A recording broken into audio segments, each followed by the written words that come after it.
Good morning, all. We are going to call this postponed from October 9th, 2024, regularly scheduled board meeting to order. And may we have the roll call, please? Commissioner Barnett, Commissioner Baxter, Here. Commissioner Bernard, Here. Vice Mayor Marino, Here. Mayor Sachs, Commissioner Weiss, Commissioner Woodward. Here. We have a quorum. Thank you. Mr. Pelowitz, can you do the invocation, please? Absolutely. Dear God, we are thankful for this day that you have given us, for its blessings, its opportunities, its challenges. May we appreciate and use each day that comes to us. We pray for strength and guidance for each day as it comes, for each day's duties, for each day's problems. May we be challenged to give our best always, and may we be assured of your presence with us. Amen. Pledge allegiance to the flag of the United States of America and to the republic for which it stands, one nation, under God, indivisible, and justice for all. Thank you. As for the agenda, any additions, Yes, we deletions, have- or add-ons? We have one add-on, item 9G1. It is a resolution authorizing an interfund loan between the General Reserve Fund and the Mandatory Collection Fund related to Hurricane Milton. Okay, thank you very much. May I get a motion to approve the August 21st minutes? So moved. Second. I have two firsts and 2 seconds. All in favor? Thank you. All opposed? Motion carries. May I get a motion to receive and file the Citizens Advisory Committee October 2nd, 2024, and Small Business Advisory Committee August 13th, 2024 minutes? So moved. Second. All in favor? Aye. Motion carries. Thank you very much. On to the recommended consent agenda. Excuse me, Madam Chair. Yeah. Can we have a motion and a vote to approve the agenda? I'm doing that right now. Oh, okay. The agenda as amended. May I get a motion? As amended, thank you. To approve the consent agenda. Wait a second. I see what you're saying. Okay. Let's do the consent agenda, and then we go to the regular agenda. We'll approve that. Yeah, thank you. A motion to approve the consent agenda. So moved. Second. All in favor? Aye. Aye. Motion carries. Thank you very much.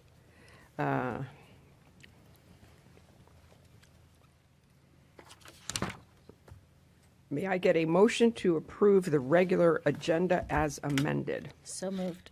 Second. All in favor? Aye. Thank you very much. Okay, now we are on to matters by the public. Anybody? Excuse me, Madam Chair. Yeah. I want to let the record reflect that Commissioner Barnett has joined us. Oh, I thought he already knew. I waved to the clerk. Oh, okay. Thank you. So we are at matters by the public. Do we have any cards? No, ma'am. Okay. So we will do our workshop after this. Any old business? None. New business? Executive director? None under me, thank you. Legal counsel? No new business. Operations? This morning, thank you. Customer information services? Good morning, Madam Chair Good morning. and Board. The SWA Blighted and Distressed Property Cleanup Grant, now in its 10th year, has awarded over $7 million to reduce blight across the county. In August 2024, the Board approved $750,000 for the 2025 grant. 7 applications totaling $617,244.21 were submitted by 6 applicants. Staff reviewed the applications and found them compliant with the program's intent, though 2 submissions require further board review. Staff requests the board to determine which projects to fund and the amounts, and we will be available for assistance during your decisions.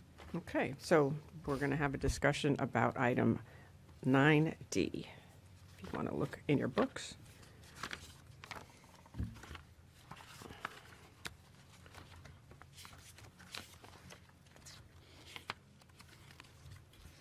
Of course, I'm on 9G. Oh, there we go. 9D.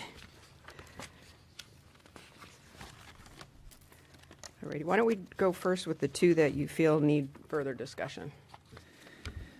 Yes, so the Lake Worth CRA and the Boynton Beach CRA both have properties that they have purchased that have not hit the property appraiser yet as them being the owner. We did receive the paperwork for Lake Worth CRA, so that process is already done. Boynton Beach CRA is scheduled to completely own that piece of property in October of 31st. So just wanted to make you aware that right now those properties reflect a different owner, but they will be their property by October 31st. And like I said, Lake Worth, they've already submitted theirs. So can we, then I would ask the board to make the motion to approve these with those two being contingent on proof of ownership. Got it. Thank you. So moved. Thank you. Second? Second. Okay. All in favor? Aye. That was easy. I like easy. Where's the easy button? All right, engineering. Yes, good morning. Item 91 is about the MAC standards. This is a follow-up to the discussions we had at the February board meeting. As you know, the EPA is setting new standards here for waste energy facilities to meet, and that's going to go into effect in December. So we're pursuing like two options, in parallel. One is an administrative process, and the other one is potential litigation. And we're part of the Local Government Coalition for Renewable Energy, and it's a 12-member body. And so we have retained Foster Garvey as our attorney, based in Washington, D.C., and we're seeking board approval through that process. Mr. Pelowitz, is there anything you want to add? No, this is just a very important issue. We've got over $1.5 billion invested in waste energy. We are asking, there are other participants around the country that are going to be helping to fund this litigation. The estimated cost of the litigation is in the neighborhood of maybe $300,000. We have $100,000 in the budget. It's not likely we're going to need all of that, but I'm just seeking board authorization to participate in this lawsuit and have the authority named within the group of plaintiffs. Any discussion? May I have a motion? So moved. Second. All in favor? Aye. Motion carries. Thank you very much. Planning and environmental, I see nothing. No items today. Thank you. Okay, the add-on, please, financial management services. I'd first like to introduce the board to our new Chief Financial Officer. His name is Hugh Dunkley. He's highly experienced, and we're very happy to have him. Thank you, Mr. Pelowitz. Before I start, if I may, Madam Chair, just like to extend my sincerest appreciation to Mr. Pelowitz as well as Mr. Carey for giving me the opportunity to work in this capacity for such a distinguished organization as the Solid Waste Authority. In terms of this item, staff is seeking board adoption of Resolution 2024-05, which will provide an interfund loan from the authority's General Reserve Fund to the Collection Fund. The Collection Fund is the authority's primary funding source for debris cleanup in connection with Hurricane Milton and all other disasters. These funds are maintained separately, as maintained by our trust indenture. Assuming that we do not experience another storm and that FEMA reimburses us in a timely manner, which typically is not the case. However, the loan may not be needed. Staff, however, believes that it is important to provide for the maximum amount of liquidity should it be needed. The estimated cost of the cleanup is $10 million, and the current balance of the General Reserve Fund is $177 million. The balance of the Collection Fund is $44 million, and the Collection Fund, the $44 million is also used for routine operating expenses, which approximates $6 million monthly. And so therefore, we are asking for board adoption to create the facility for the interfund loan. We're available for any questions that you might have. Do I have questions? Thank you, Chair. Mr. Dunkley, my only question is, any unused funds will be returned back, and then once they're recovered back from FEMA, it'll be replaced? Precisely. We'll draw on the funds only as needed, and this is only to create a credit facility, and we will not tap into the funds unless we need them. It's also my understanding that you will continue to when you refund that, it'll also include the interest that you would have earned had it stayed in the original account. Precisely, it will. Very good. Thanks. Very good. Totally supportive. I'll move this item. Second. Any more discussion? All in favor? Aye. Madam Chair, I'd like to read the caption into the record, please. Perfect, sorry, thank you. This is Resolution 2024-05, a resolution of the Solid Waste Authority of Palm Beach County authorizing a loan from available monies in the General Reserve Fund in aggregate principal amount of not to exceed $20 million to the collection fund to temporarily finance a portion of the cost of Hurricane Milton debris removal, authorizing the proper officers of the authority to do all acts necessary and proper for carrying out the transactions contemplated by this resolution, providing for the repeal of prior inconsistent resolutions or proceedings, and providing for an effective date. Thank Let you. the record show the title being read into the record. Thank you. Okay. Other scheduled matters. Comments by the General Counsel. No comments. Comments by Mr. Pelowitz. No comments. Comments by the board. No. Oh, we're moving along great. All right, so we will adjourn this meeting to do our scheduled workshop. Our next meeting will be Tuesday, November 19th at the Governmental Center, and the following meeting will be Wednesday, December 11th, 2024. And do I need a motion to adjourn? Do you need a motion? Not, I don't think so, no. Because we're technically ending this meeting and starting a workshop, which is a different meeting. So how about if we just make a motion to adjourn, and we will recess for 5 minutes to give our TV guys time to switch over graphics, and then we will start our workshop. So moved. Here we go. All righty, we're good.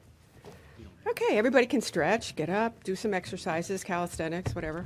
Jumping jacks. Jumping jacks, planks.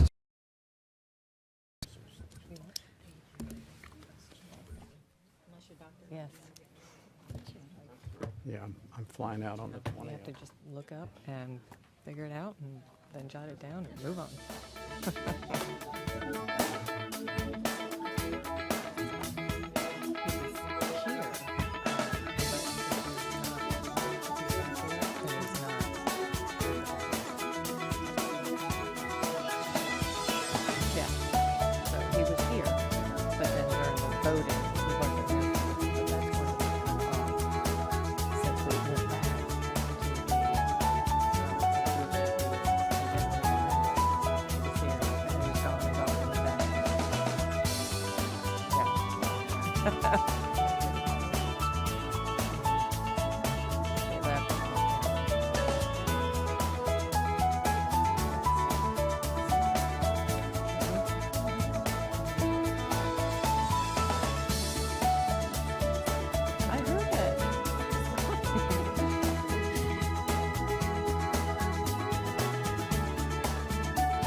Channel 20, are we good to go?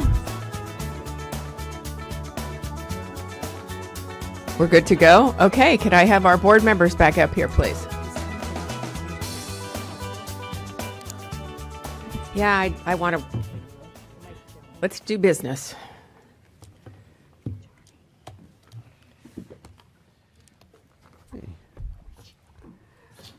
So since we are we have adjourned and come back now as the Solid Waste Authority for our workshop, would it be okay that we dispense with the invocation and the pledge since we just did it 10 Absolutely. minutes ago? Absolutely.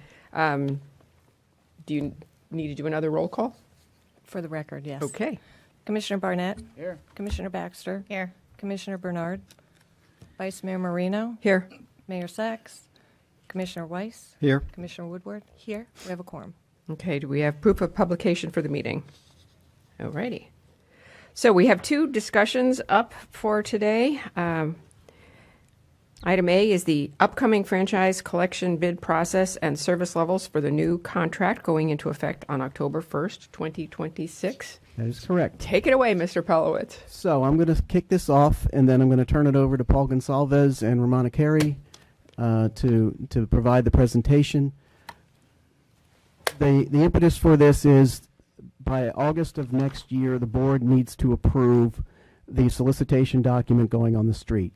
Included in that document is all of the levels of service, the service areas, the service area boundaries, the pre-qualification requirements, and the criteria for award of these franchise agreements.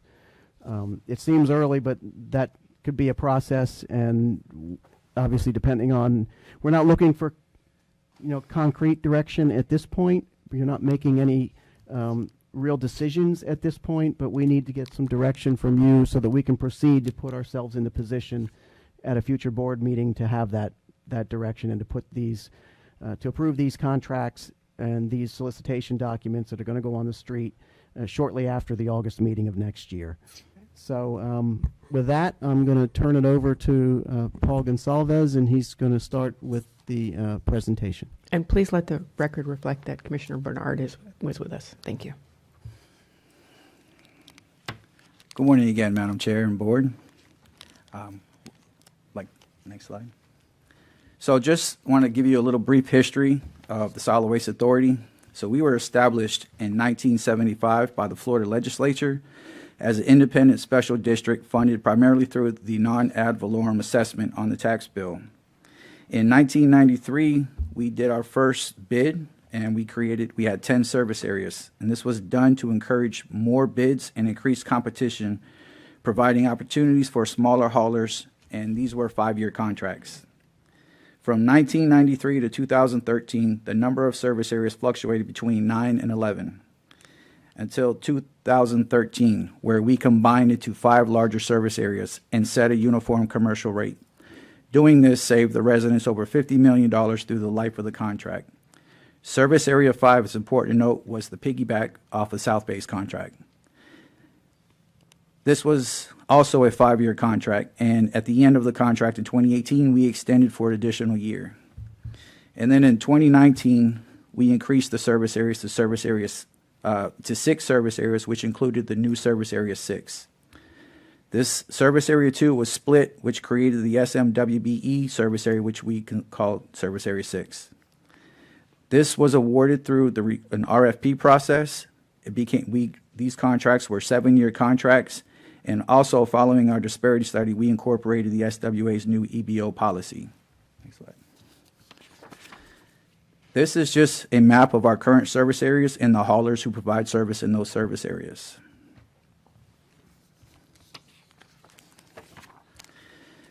Some of the pros and cons of our current level of service. Right now, some of the pros, the majority of our customers are satisfied with the current methods and level of service. We have unlimited garbage and recyclables, 3 bulk items, and 6 cubic yard limit for vegetation each week. Our system meets or exceeds the needs of most customers. Customers have adopted or adapted to the new garbage carts, which are the 96-gallon carts, which we rolled out in the beginning of the contract. And for families needing more capacity, they have bought additional carts for twice weekly service. For customers needing more than 6 cubic yards of vegetation service and are willing to pay extra, they have used our $8 per cubic yard pre-negotiated contractual rate. To date, we've had over 18,000 requests. Some of the cons: Saturday collection is unpopular. The current 6-day schedule makes it difficult for haulers to attract and retain workers. The 6-day schedule only gives haulers 1 day a week, which is Sunday, for their vehicle maintenance. Our current residential service includes, like I said before, the garbage twice per week, recyclables once per week, our vegetation once per week with a 6 cubic yard limit, bulk items, which are 3 items 1 time a week. C&D is a 2 cubic yard limit once per week, and the C&D and bulk is usually picked up on the same day. Our current commercial collection. The service must be sufficient, so no materials placed outside the dumpsters. The haulers will bill the customers directly, and they manage their counts. There is a once per week minimum service. This is with the exception of roll-offs and compactors, which are usually on an on-call basis. For commercial customers who generated garbage where they really don't need a 2 cubic yard dumpster, we offer small generators, which are 96-gallon carts, and these go twice per week. Dumpsters to be switched within 3 days of requests, and all routes must be completed by 5 p.m.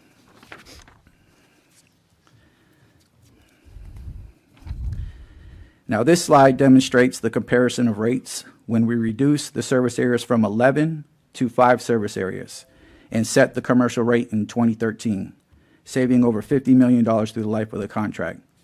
I would like to mention that Service Area 6 was a cutout of Service Area 2 in 2019.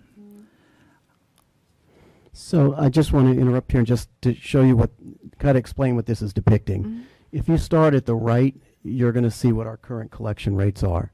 If you move to the left, you'll go back to the 4th bid, and you will see the service areas that were combined to produce that rate. In some cases, for example, in 2025 rate for Service Area 2 at $372 is roughly equivalent to the rate in 2013 at $376 for those areas. So we've been able to maintain rates that are at or near where they historically were years ago by making that change to fewer service areas. But you will see that there were previous service areas combined to produce the current ones. Wow. This slide is just an overview of ordinance number 19-022, which sets a 6 cubic yard limit for conforming yard waste. The non-conforming yard waste consists of whole trees, root balls, tree trunks, or any single piece that exceeds 6 inches in diameter, 6 feet in length, or 50 pounds in weight. And this excludes palm fronds, which are unlimited. They could be any size. You don't have to cut those. Only yard waste below the maximum allowed volume of 6 cubic yards shall be placed at the collection point. Any yard waste exceeding the allowable 6 cubic yard limit or containing non-conforming debris will not be collected. Why did we go to the 6 cubic yard limit for yard waste? I just want to mention that we will provide some of the survey data later in this presentation to explain this. One of the reasons was safety. The 6 cubic yard limit allows for safe passage of vehicles on public roads, better line of sight for drivers, safer for collection workers to collect from narrow streets. For drainage issues, there's less chance for vegetation blocking drainage swales and inlets, and allows for runoff to drain from swales and minimizes flood potential, especially in the event of a hurricane. For cost, we received better collection rates as most customers only need 6 cubic yards or less per week. Completion of routes. This ensured timely collection of vegetation and improved customer satisfaction. One thing I will note is back when we were allowing unlimited placement for vegetation, if you put out a 50, 45 cubic yard pile, and the hauler came and took 6 cubic yards, when you got home, you wouldn't see the 6 cubic yards gone. So we were receiving a lot of calls where customers thought they were missed. So this, in turn, we would have the hauler go back out to collect, even though they already took 6 cubic yards, which broke that truck off the next day's routes, and it just created issues. Next slide. This is our collection resolution, which establishes the regulations for our solid waste management, which the requirements for containerization, collection schedules, waste separation, accessibility, emergency protocols, such as what we're going through right now with Hurricane Milton, our annual assessments, enforcement measures, and administrative procedures. This is our special act that allows us to establish a mandatory collection system before the county. It allowed us to establish our annual special assessment, which we assess on the residents' tax bills. And it also granted us the ability to establish franchise contracts and issue permits. These are the service options for Service Area 5. Just want to mention that Service Area 5 is our Glades contract, which right now is currently a piggyback contract off of South Bay. For the next contract, do we want to continue to piggyback on the South Bay contract? That's, like I said, that's what we're currently doing. There is a RFP out on the street right now. The tentative award date will be sometime in January. Historically, doing this, the residents out there have achieved better rates. Do we want to integrate with Service Area 2? This is our Loxahatchee and Eastern Lake Worth service area. Do we want to combine Service Area 5 with Service Area 2 and include in the upcoming bid for a unified service contract? Or option number 3, do we want to bid Service Area 5 as a standalone, which we do not recommend?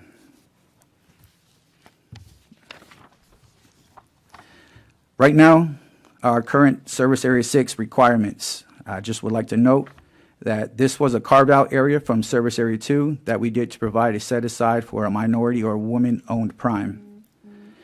In order to bid on this service area, the proposer had to be a certified MWBE firm or a joint venture with a certified SMWBE partner. All MWBE prime contractors, joint venture partners, SMWBE subcontractors, and suppliers must be certified by the bid proposal due date. Compliance must align with the SWA's Equal Business Opportunity Program. Certified firms must perform a commercially useful function as per the purchasing manual. Our question to the board is, do we want to continue doing this? Some options for Service Area 6 into the next contract.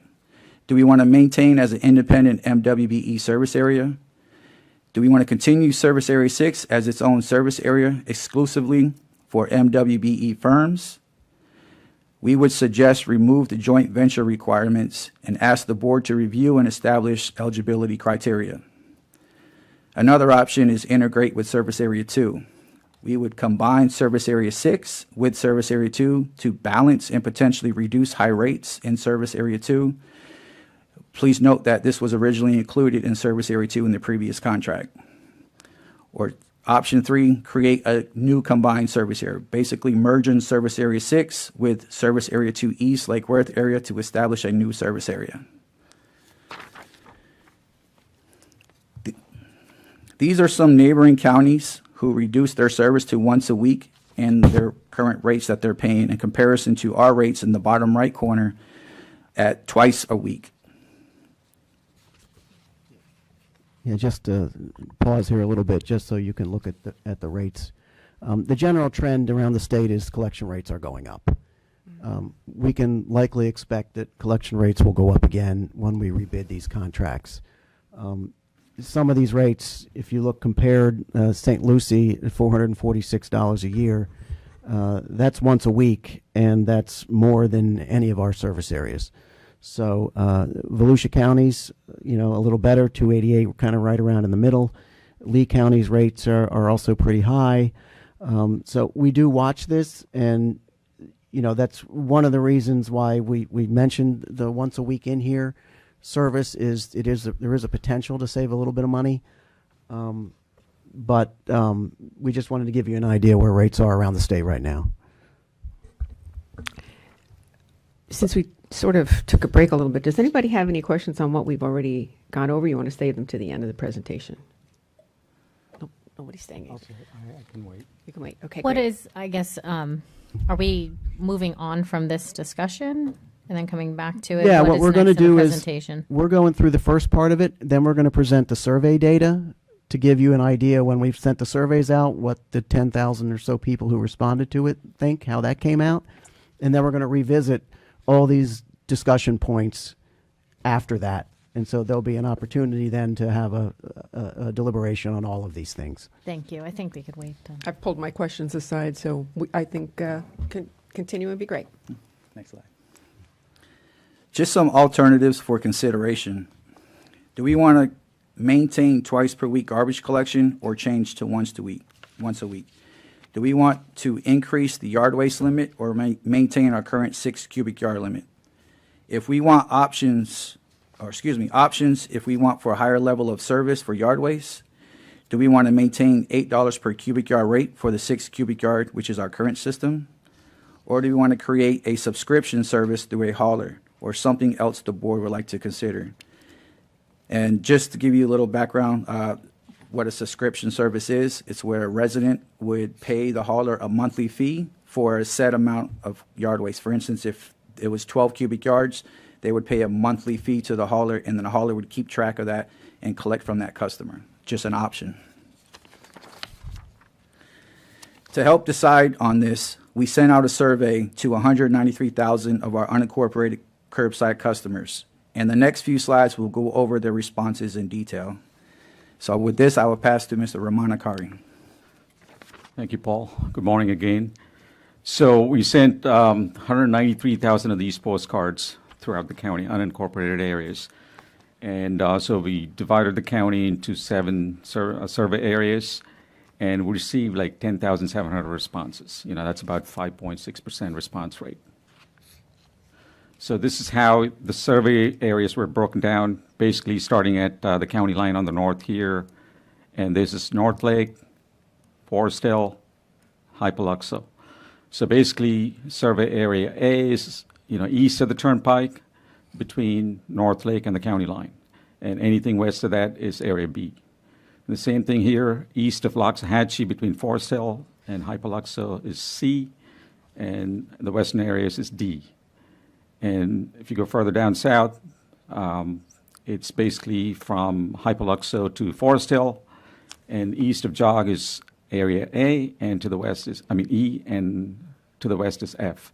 So the remainder of the county south of Hypoluxo is G. So this is basically, where the responses came from. As you can see, south of Hypoluxo, 45% of the responses came from there. Wow. And areas B and D, basically north of North Lake and between Forest Hill and North Lake, west of Loxahatchee, that's 6% and 6% here. And lot sizes. This is question number 2. 56% of the responses came from property owners owning less than 1/4 acre. So this is the dashboard that Josie, our GIS manager, created. So I'm going to use this format for most of the questions here where you have data.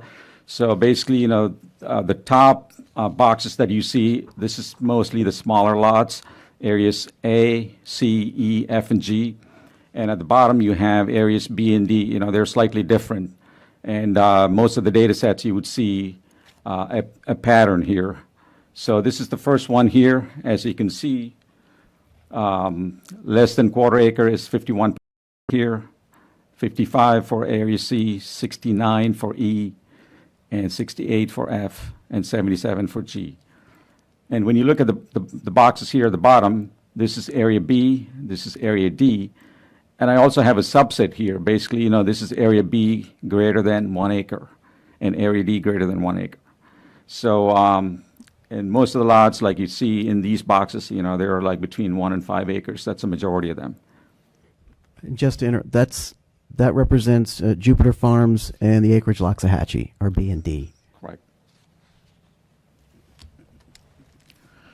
And we also asked a question about collection days. So 41% of the people have their collection days on Monday and Thursday, and 34% on Tuesday and Friday, and 25% on Wednesday and Saturday.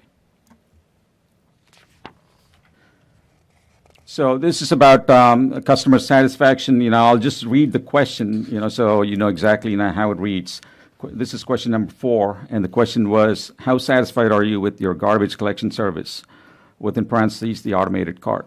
And these are the responses we received here. 80% of them said they're very satisfied, and 11% said they're somewhat satisfied, and 6% satisfied. So just 3% they're dissatisfied. That is not correlating with your coloring. Okay, so. Yeah, so dissatisfied, it's satisfied number 4, that's 3%. 3%.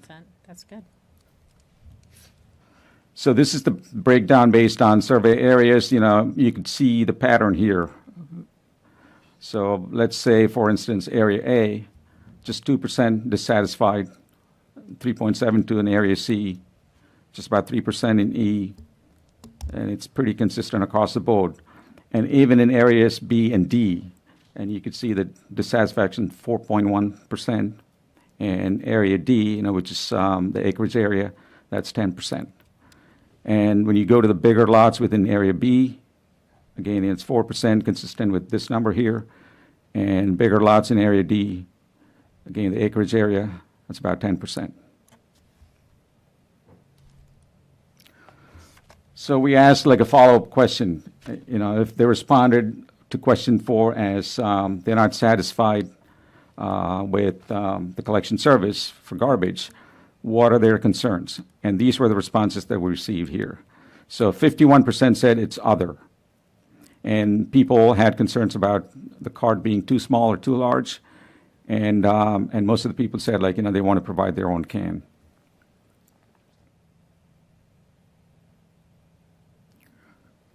And this is basically the follow-up question and how it breaks down. So we're going to get back to that. There were some comments that were, people had the opportunity to put in their own comments. So at Commissioner Weiss's suggestion, we used AI through GPT to try to break those comments down into some of the larger categories, and we'll be presenting that a little bit later, and you'll see some of the reasons, the other reasons. The other reasons, right, exactly. Thank you. So this is question number 6. Basically, if they would like to have $3 savings if we go once a week collection for garbage. So 74% of the people said no. They would like to keep twice a week collection. And then 26% said yes. Answers that question. Hold on a second. You said a $3 savings A month. a month. Okay. So again, it's very consistent here when you see all these areas. The area in blue is they support it, and that's about 1/4. And so 3/4 of the respondents said, they would like to keep twice a week. And it's the same in areas B and D as well. And if you go to bigger lots, it's even more. It's about 80% here, more than 80% here. They want to keep twice a week. 1%.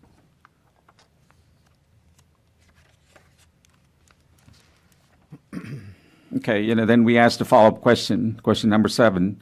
What are the reasons why they want to keep twice a week? And 45% of them said the savings are not sufficient. That was 45%. Agree with that. And the second highest was they generate too much garbage, they need the second day. I actually agree with them. The savings isn't worth it. Sorry, Dan. You're not part of I wasn't taking a position one way or the other. trying to influence the poll No, result? no, I'm just giving my opinion. Okay. We're all allowed. And again, this is basically how it breaks down throughout the county. So the green areas here are the people that are saying the savings are not sufficient. It's very consistent even in areas B and D. So 6 cubic yard limit for vegetation, this is question number 8. And so we asked the question, is 6 cubic yards enough every week? And so 67% of the people said yes, and 28% said it's usually enough, but not always. and 5% said, 6 cubic yard is never enough. And this is basically how the respondents from different areas.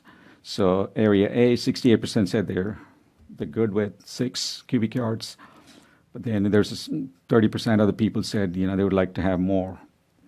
And again, these areas are consistent. And when you go further south, area G, which is South County, 81% of the people said they're good with 6 cubic yards. So at the bottom here, area B, which is the Jupiter Farms area, it's even split. 46% said it's not enough, and about 40% said it's okay, and 14% said it's never enough. So there's that slice right there. And, it's consistent here in area D too for bigger lots.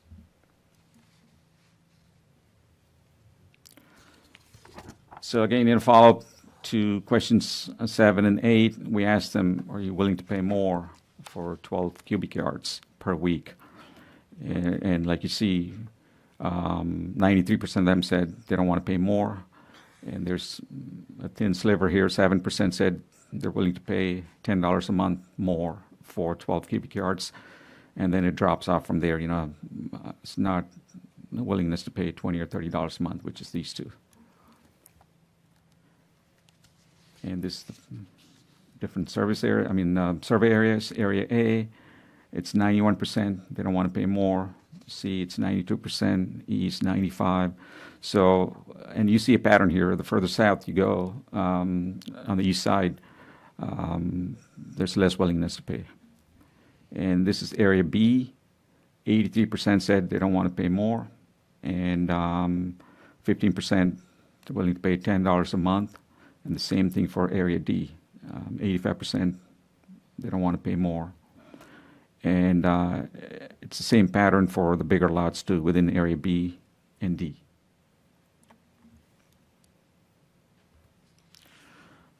So again, this is a follow-up question to their willingness to pay more, and we asked the question, how many times have you exceeded the 6 cubic yard limit within the last 5 years? And 74% of them said they've never exceeded. 26% said yes. And as you can see, people that exceeded the 6 cubic yard limit, majority of them are in areas B and D, and especially in the bigger lots, more than an acre.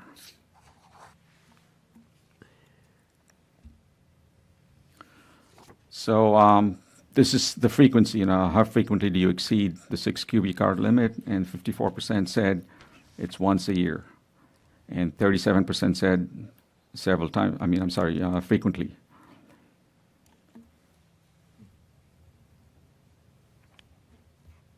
And it's once a year here in area A, once a year, once a year, once a year. That's majority of the people in these areas.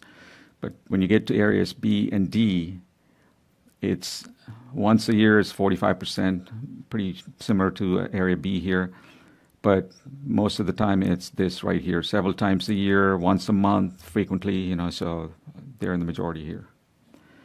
And it's again the same thing for bigger lots within area B and area D.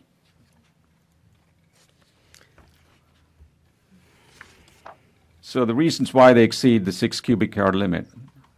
So 55% of them said, they do a major cutting, and that's the reason why, they exceed the limit. And 32% of them said, they do round-the-year maintenance, and that generates more than 6 cubic yards. So this one is basically, completing periodic major cutting. That's the area shaded in black here. And when you see the bigger lots, again, they do major cutting here in area B and D.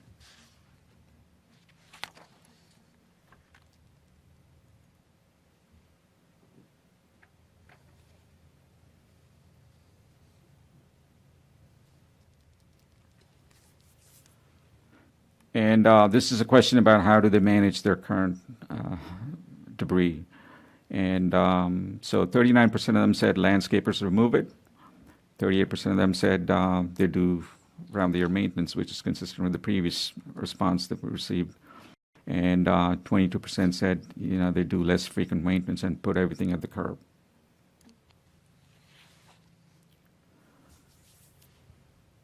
So this is how each area responded.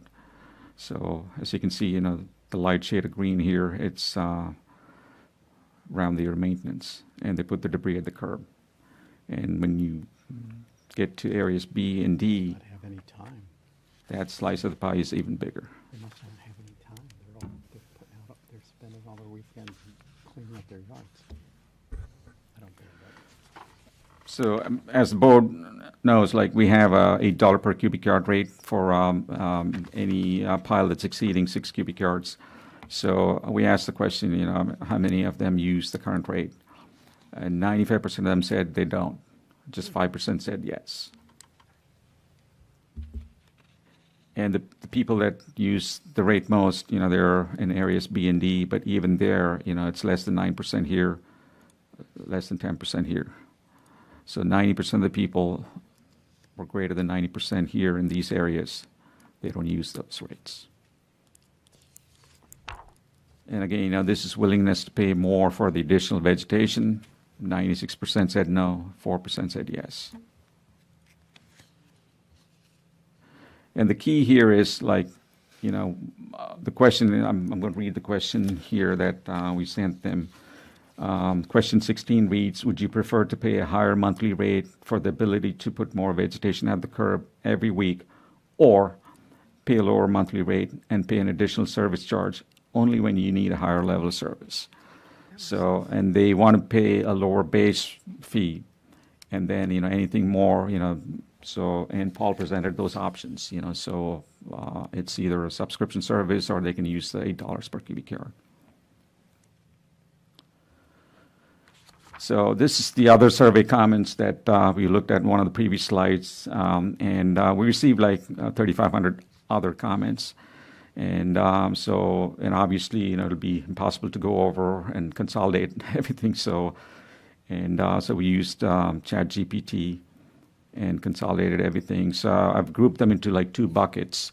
One is kudos, we're satisfied with current level of service, and the other thing is, and people asking for changes, we need changes to the current level of service, we're not happy.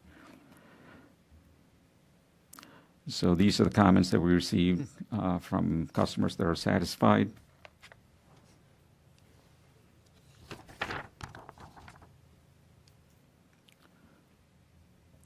Our residents are not happy.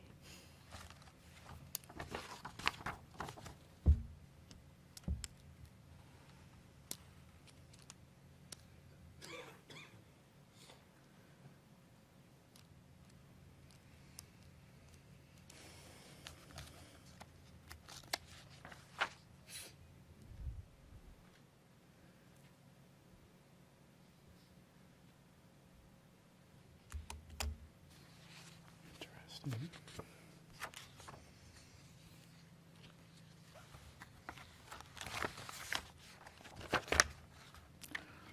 So this slide shows the changes that are needed, and the customer's not satisfied with the level of service.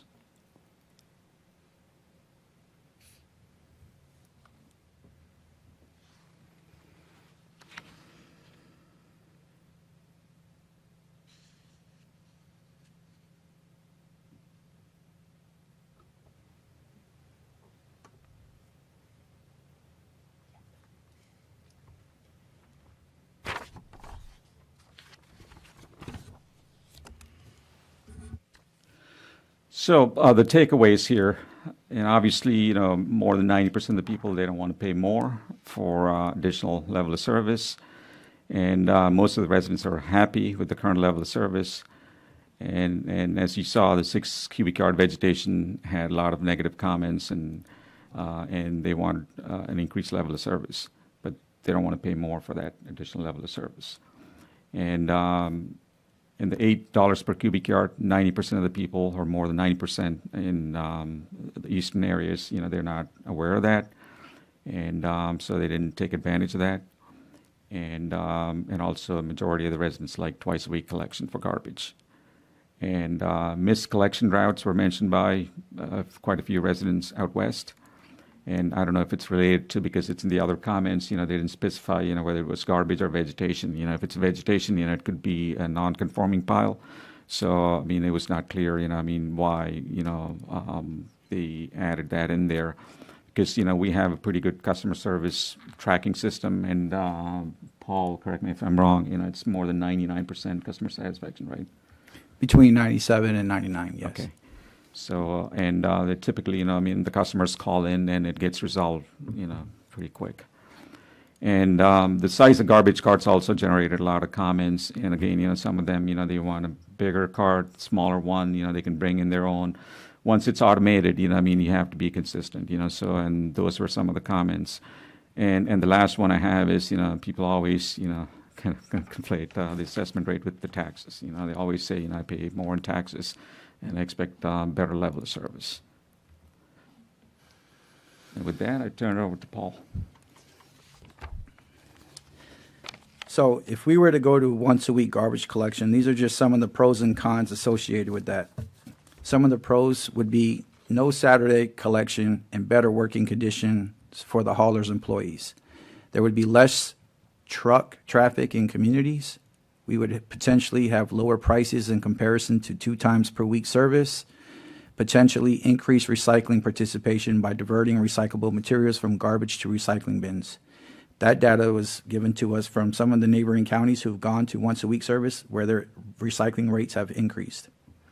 Some of the cons, there would be a lower level of service that could result in more customer complaints. The same quantity needs to be collected. 1 garbage collection per week makes missed collection more problematic. Next slide. Next slide.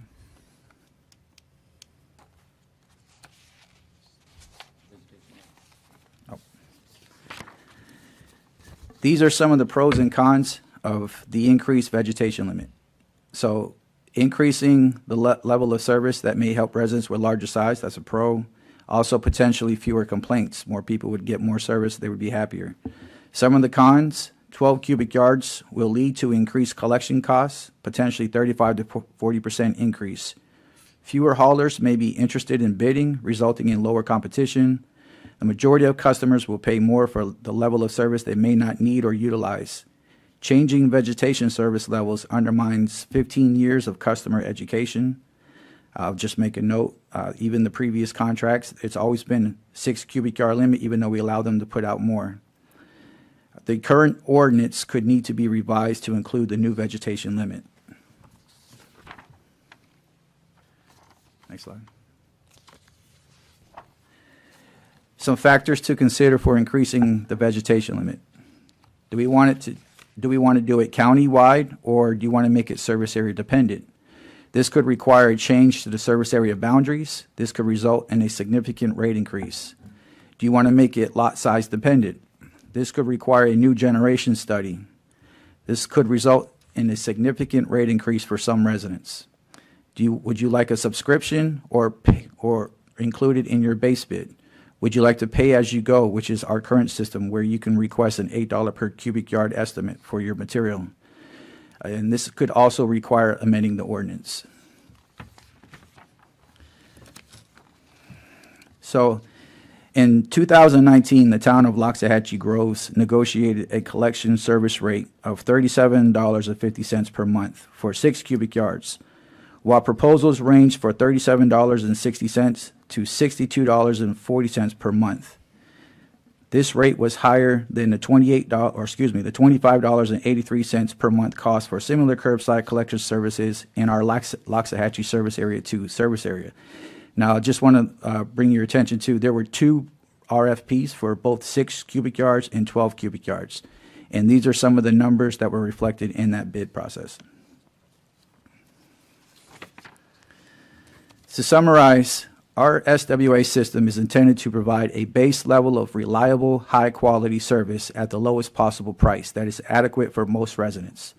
The system allows those residents who want a higher level of service to pay for it without affecting what other residents pay in their service area. The changes the SWMA has made over the years have been done to encourage competition for these contracts and produce the lowest possible collection rates. To date, over 18,000 residents within the unincorporated area countywide have called for a removal estimate, utilizing the $8 per cubic yard rate. Our current vegetation collection program has been successful with no special magistrate hearings to date under the current hauler contracts. So we're here seeking the board direction on whether or not you would like to go to once or keep it twice per week garbage collection. Do we want to keep 6 cubic yard vegetation limit? Do you want more? Some of the options to consider for service area 5 going into the next bid, and also service area 6. We're here for any questions you may have. I'm sure there's lots. Okay. All right, Hall, why don't you take a moment and figure out your questions? Commissioner Weiss, your light is on. Thank you, Madam Chair. Couple of questions. First, well, let me just throw this out there. I mean, clearly the residents have spoken in broad support for twice a week, so I would think that would be something we'd want to keep. On the in really the yard waste seems to be the most area of most issues and concerns, especially for those folks with the larger lot size. Do we know how much people actually do put out? Is there a record of how much yard waste that they put out? I mean, I know we have cameras on the trucks now. No, we really don't have a way to measure how much they're putting out. What happens, the way it works is that if someone puts out a pile that's larger than 6 cubic yards, as determined by the hauler, it's then tagged, and that tag has our phone number on it and says call us, and that's when we become aware. And our field reps are out there all the time too; they see them, but that's when we become aware of them.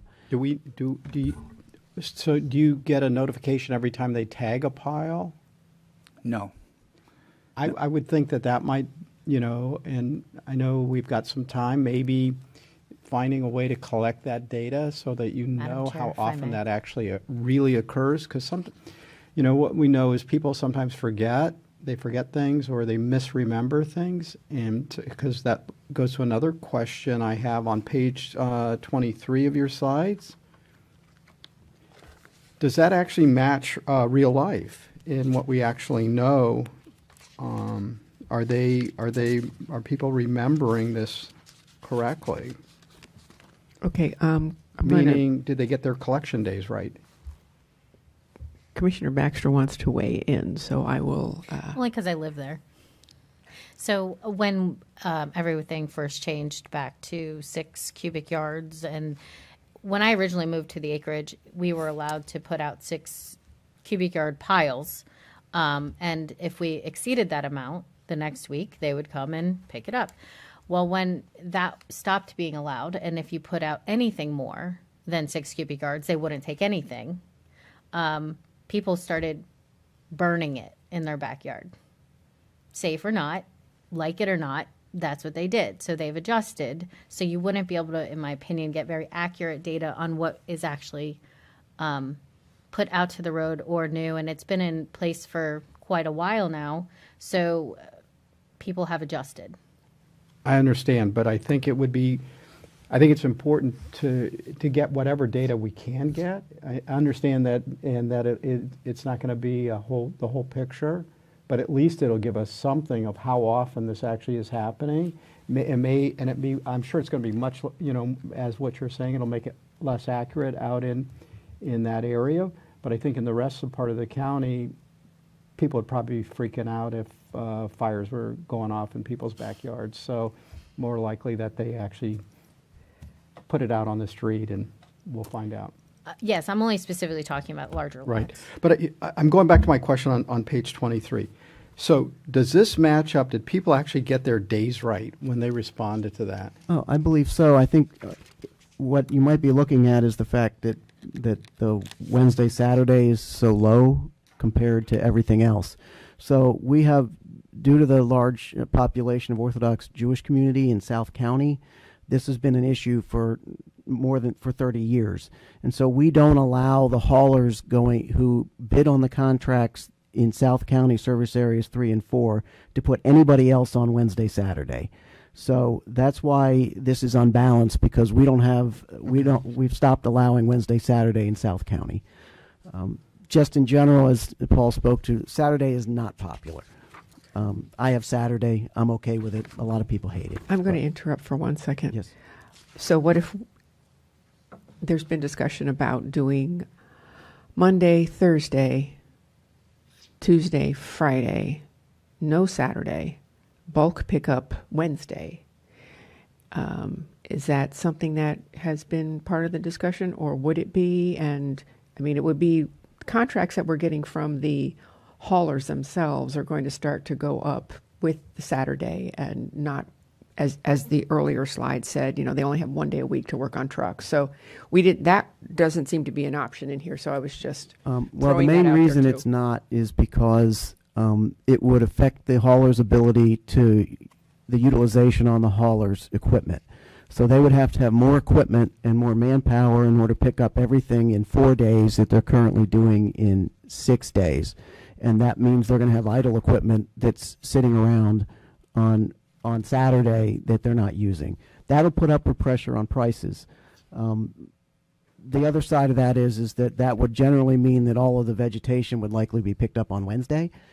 And the authority, at least the authority, couldn't handle receiving all the vegetation on 1 day. So it does create an imbalance. That's why, and I can read the data, and that's one of the reasons why once a week is useful, because once a week allows a 5-day collection schedule. Because you're only getting garbage once a week, you're getting recycling once a week, you're getting veg once a week, you're getting your bulk once a week. It enables them to do all that in 5 days, and then the other side of it is that it allows them to maintain their trucks for 2 days on the weekend, which they're only doing which they have to do a lot on Sundays now, and it also creates a better work environment for their employees who want to have a weekend. That said, it's fairly clear from the data that in this county, the overwhelming majority of people want twice a week. And in your data, did you include that unanimous decision by, was it the Alliance, the Delray Alliance that we got the letter from? Well, I think not one hand went up when they asked if they wanted once a week, and it right. And I think you saw the response rate on the surveys coming from South County was very high. So it's clear that South County wants twice a week. I'm sorry for interrupting, Commissioner Weiss. You want to finish? Oh, that's okay. It's good. And I guess the other question I had is on question 11, and I probably know the answer already by now, but does that actually match reality of how often people are exceeding? Well, I can tell you that for the most part, over the life of the contract since 2019, most residents have adapted to the 6 cubic yard system. So the majority of the people put out 6 yards or less. As far as exceeding the frequency, it does happen. That's why we do have the estimate system, and we do get those requests. And then for some people who exceed, they don't request the estimate, because on the tag itself, there's a couple of options. And one of the options being you can remove some of the material off of your pile, pull it back on your property, and on your next service day, they'll pick it up. You don't have to pay anything. A lot of residents do conform to that. So they'll fix their piles. They'll get it picked up on their next service day. And that $8 a cubic yard cost, is that a subsidized cost, or is that the actual cost? I can tell you that based on the anecdotal evidence, you can't get it much cheaper. The $8 yard rate is very, very reasonable, and that was, I think, some of the comments in ChatGPT were that the rate is very reasonable and it's less than what we could get from a private hauler. So I think it's fair, but the board can set that anywhere you want, and the haulers in their bid would then just adjust their bid rate to reflect that, if that's what you want to look at. The other side of that is, and I just want to point out that we've been doing this we're in the 6th year of this contract. We haven't taken anybody to hearing. We work with people.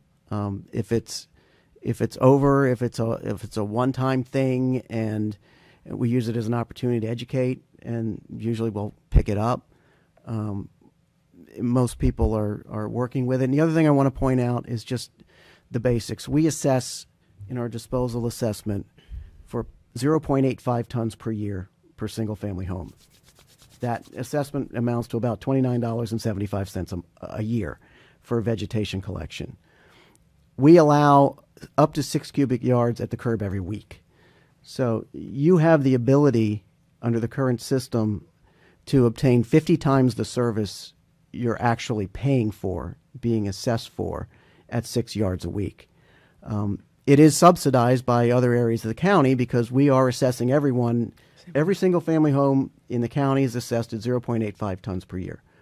That's the average based on a generation study we did in the late 90s. It varies, though, when you look at the actual data, it varies significantly in different areas of the county. You've got some communities down in South County, like Polo Club, for example, which generates next to nothing because they have a landscape service that hauls everything away. And then you go out to areas like the acreage in Colusa, who generate twice the countywide average. So that's why when you look at the collection rates, you see higher rates reflected in some areas of the county versus others because, we give them credits every month for whatever the resident has already paid for. We've collected those assessments. And so when the credits aren't enough, then to cover the costs of disposal of that vegetation, the haulers build that into their rates. And they also build into their rates the difference in efficiencies. So, if you can do 1,200 homes on a route in South County, but only 850 homes on a route in Loxahatchee or Jupiter Farms, it reflects into the higher prices. So that's just kind of the background on it, and that's the way the system currently works. But again, it is the issue that most people who have a complaint about. And the challenge is to try to find a way, if the board wishes to provide the higher level of service without overburdening the people who don't need it and benefiting the people who do. Thank All you. my questions. That's all your questions. Commissioner Woodward, your light is on, and then Commissioner Baxter. Thank you, Vice Mayor.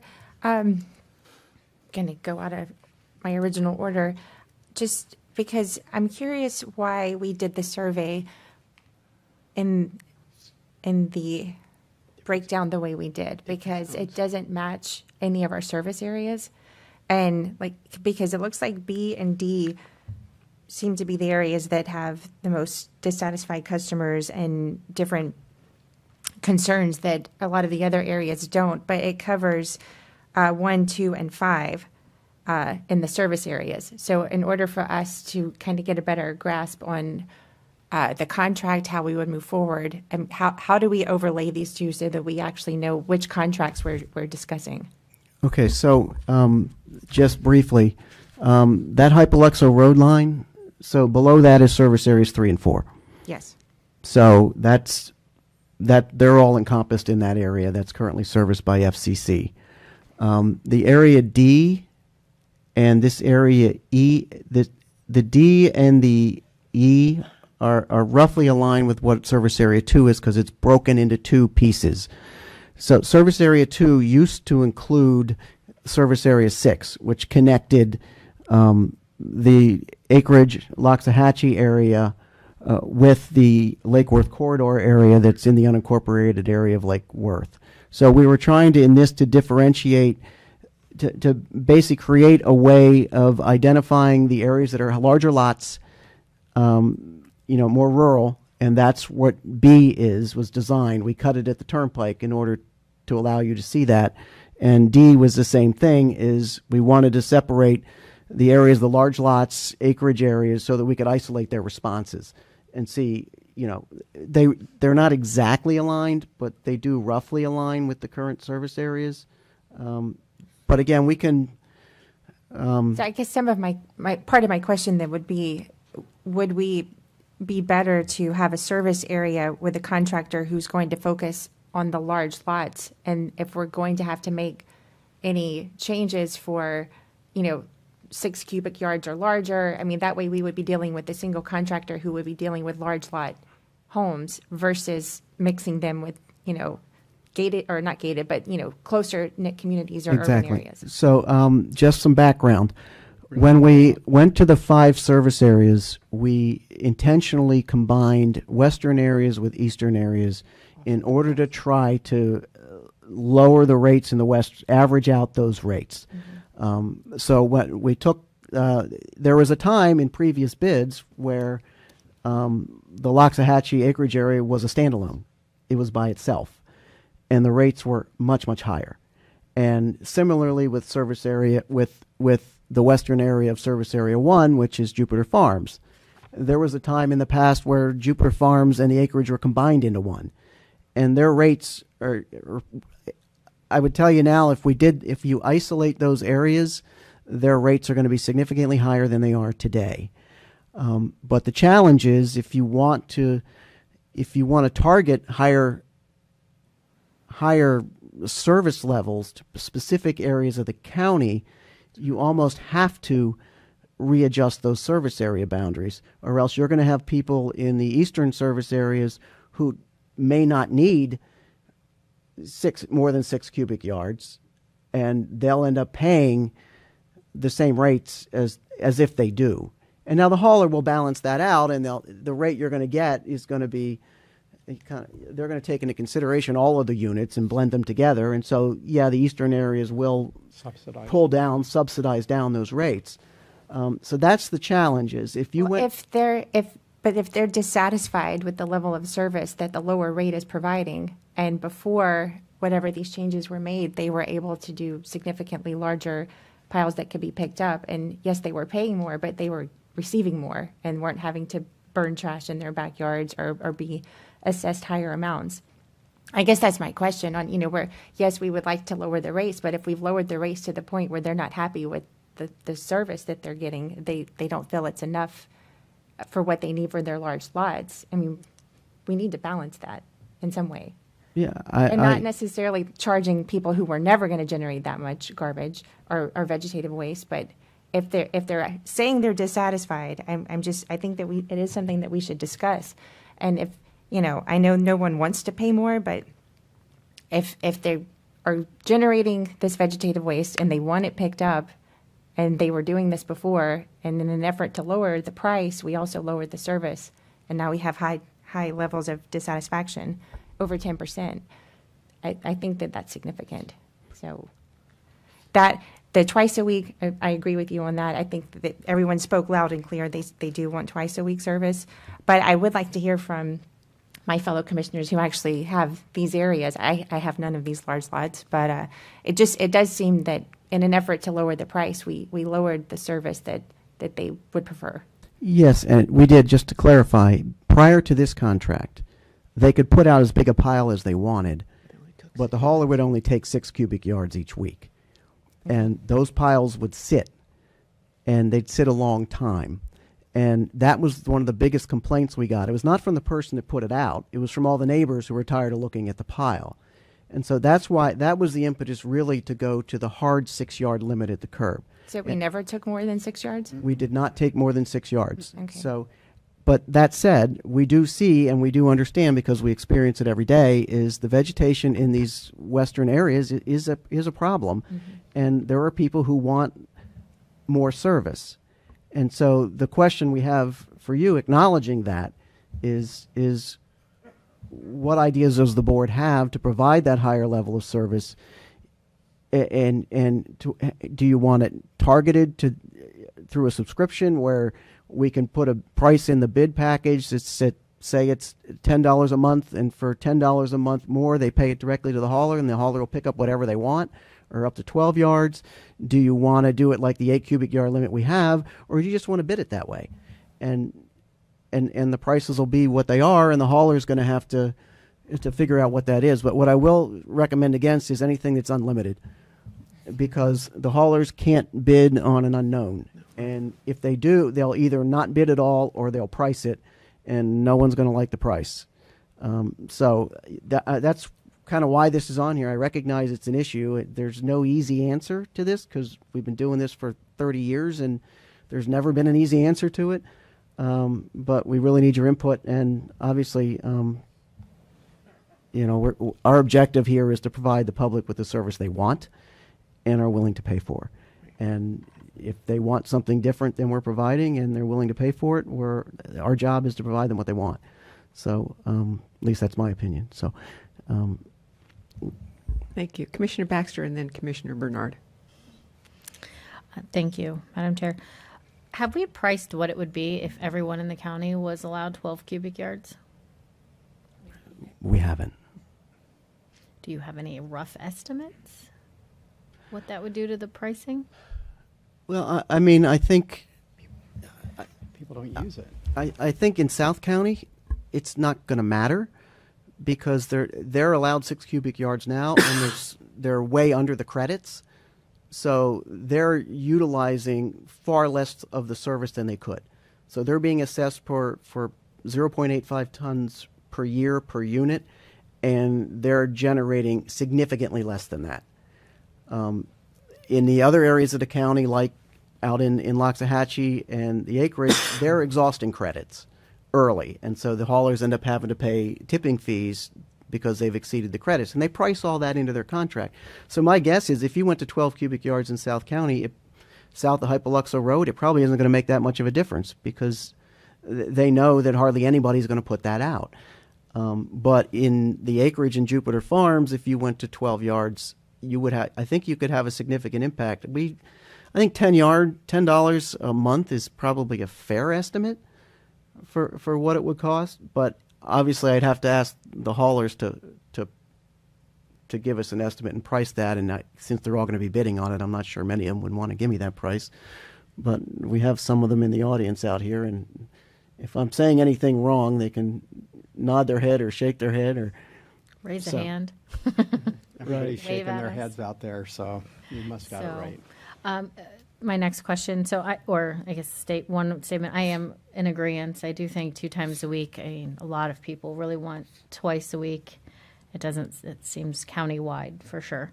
As far as combining service areas 5 and 2, I'm in support of that. I think that was your preference as well. Just so that we make sure we maintain a level of service to our Glades region. Yeah, and yeah, that is an option. Does the board wish to? Obviously, we're not making a decision now, but does the board wish to see the prices coming in the South Bay contract, Sure. which should come in January, so we can bring this back to you at a later, probably at the February board meeting, and you could make a decision then. Of course, but you asked the question, so I was answering it. Yes. Also, even Area 6, which is most of Wellington, you said that is that our only is subject to the SMWBE? So all of the service areas have SMWBE requirements. Other than service area 6, service areas 1, 2, 3, and 4, it's a 10% SBE plus a 10% MWBE participation rate for a total of 20% minimum. All of the haulers are required to submit documentation with their bid packages, identifying all of the small minority women-owned businesses that they intend to utilize, and they're held to that plan. So some of them have included more than 20%, significantly more in some cases. So that's the case there. Service Area 6 is a MWBE preference zone. It was created to enable a startup or a minority firm to come in and to bid on a service area. That requirement is currently you have to be a certified minority woman-owned business or a joint venture with a certified minority-owned business. And the purpose of that was to basically make that a majority MWBE area. So the good company won that bid last time around.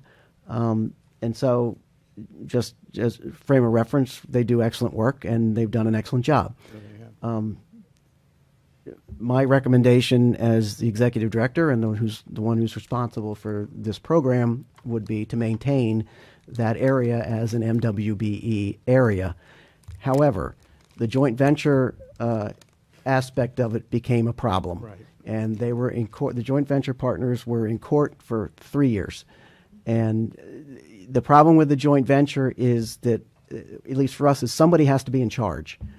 And when you have a joint venture, the question is who's actually the prime and who's actually the sub. Because in a joint venture, they're equal partners. And so that was a problem. I think we wouldn't recommend including the joint venture in the next bid. Rather, something along the lines of an MWBE or a team that combined has greater than a 50% MWBE participation or control. But these are things we can iron out later. All we're looking at now is just basically some consensus of the board is, are we going to continue with that service area as a standalone MWBE service area? Well, the reason I'm asking is because if we combined it, again, going back to you saying that if you have areas of smaller lots, mixed in with larger, it can help the overall area. If we combined 2 and 6, how would that impact the whole area? And is it possible potentially, if we wanted to keep that, maybe designate it to another area? Yeah, it's possible. Before, like you said, you're correct that service area 2 and 6 were combined. Right now they're split. 2 is part of 2. The eastern part's the Lake Worth corridor. The western part is the acreage. Putting that back in would probably bring lower pressure on lower rates in the area, but we would need another MWBE area in order to continue the current program, and I wouldn't necessarily recommend the combined 2-6 for that area because it's going to be very, very challenging, and you're potentially coming in with a smaller firm, and we want them to be successful. And throwing a smaller firm that may not be as experienced into Loxahatchee, I think could be problematic. I agree. That's why I asked about potentially, logically, I think, how about service area 2 even? Would that be a good spot for the SMWBE designation versus 6 if we did want to potentially combine 2 and 6? You're talking Excuse me, I'm sorry, the other side. Oh, wait, so we have 2 on both sides of 6. Right. Cuts it right in the middle. So you could combine, if theoretically, you could combine 6 with the eastern area of 2, or you can combine 6 with the western area of 2. Or if we just switched, the 6 and keep 2 continuous instead of letting 6 right in the middle of it and then put 6 all the way to the right, or all the way to the east, excuse me. We would have, we could redraw boundaries. That's always an option. It's a challenge because you've got to change people's days and things like that. But we have redrawn boundaries before. So if we're not tied to the current service area boundaries as such. Just affects the price. It just affects the price. Yeah, depending on how you slice it up, you will affect the price. So if you add lower cost units in with higher cost units, then it brings the higher cost units down, the lower cost units come up a little bit. If you isolate high-cost units, then the price is going to go up. And we're at around 25 and change. Where are we in service area 2? It's in your presentation somewhere. A month.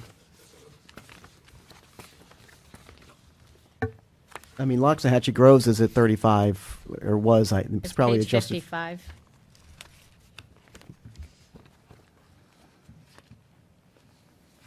Right. Loxahatchee Groves is $10 a month, roughly, I guess, right, Paul?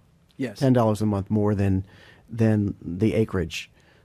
You could assume, I don't know, it's not science, but you could assume that $10 difference is because the acreage area is combined with the Lake Worth corridor, which is lower, more easier to service.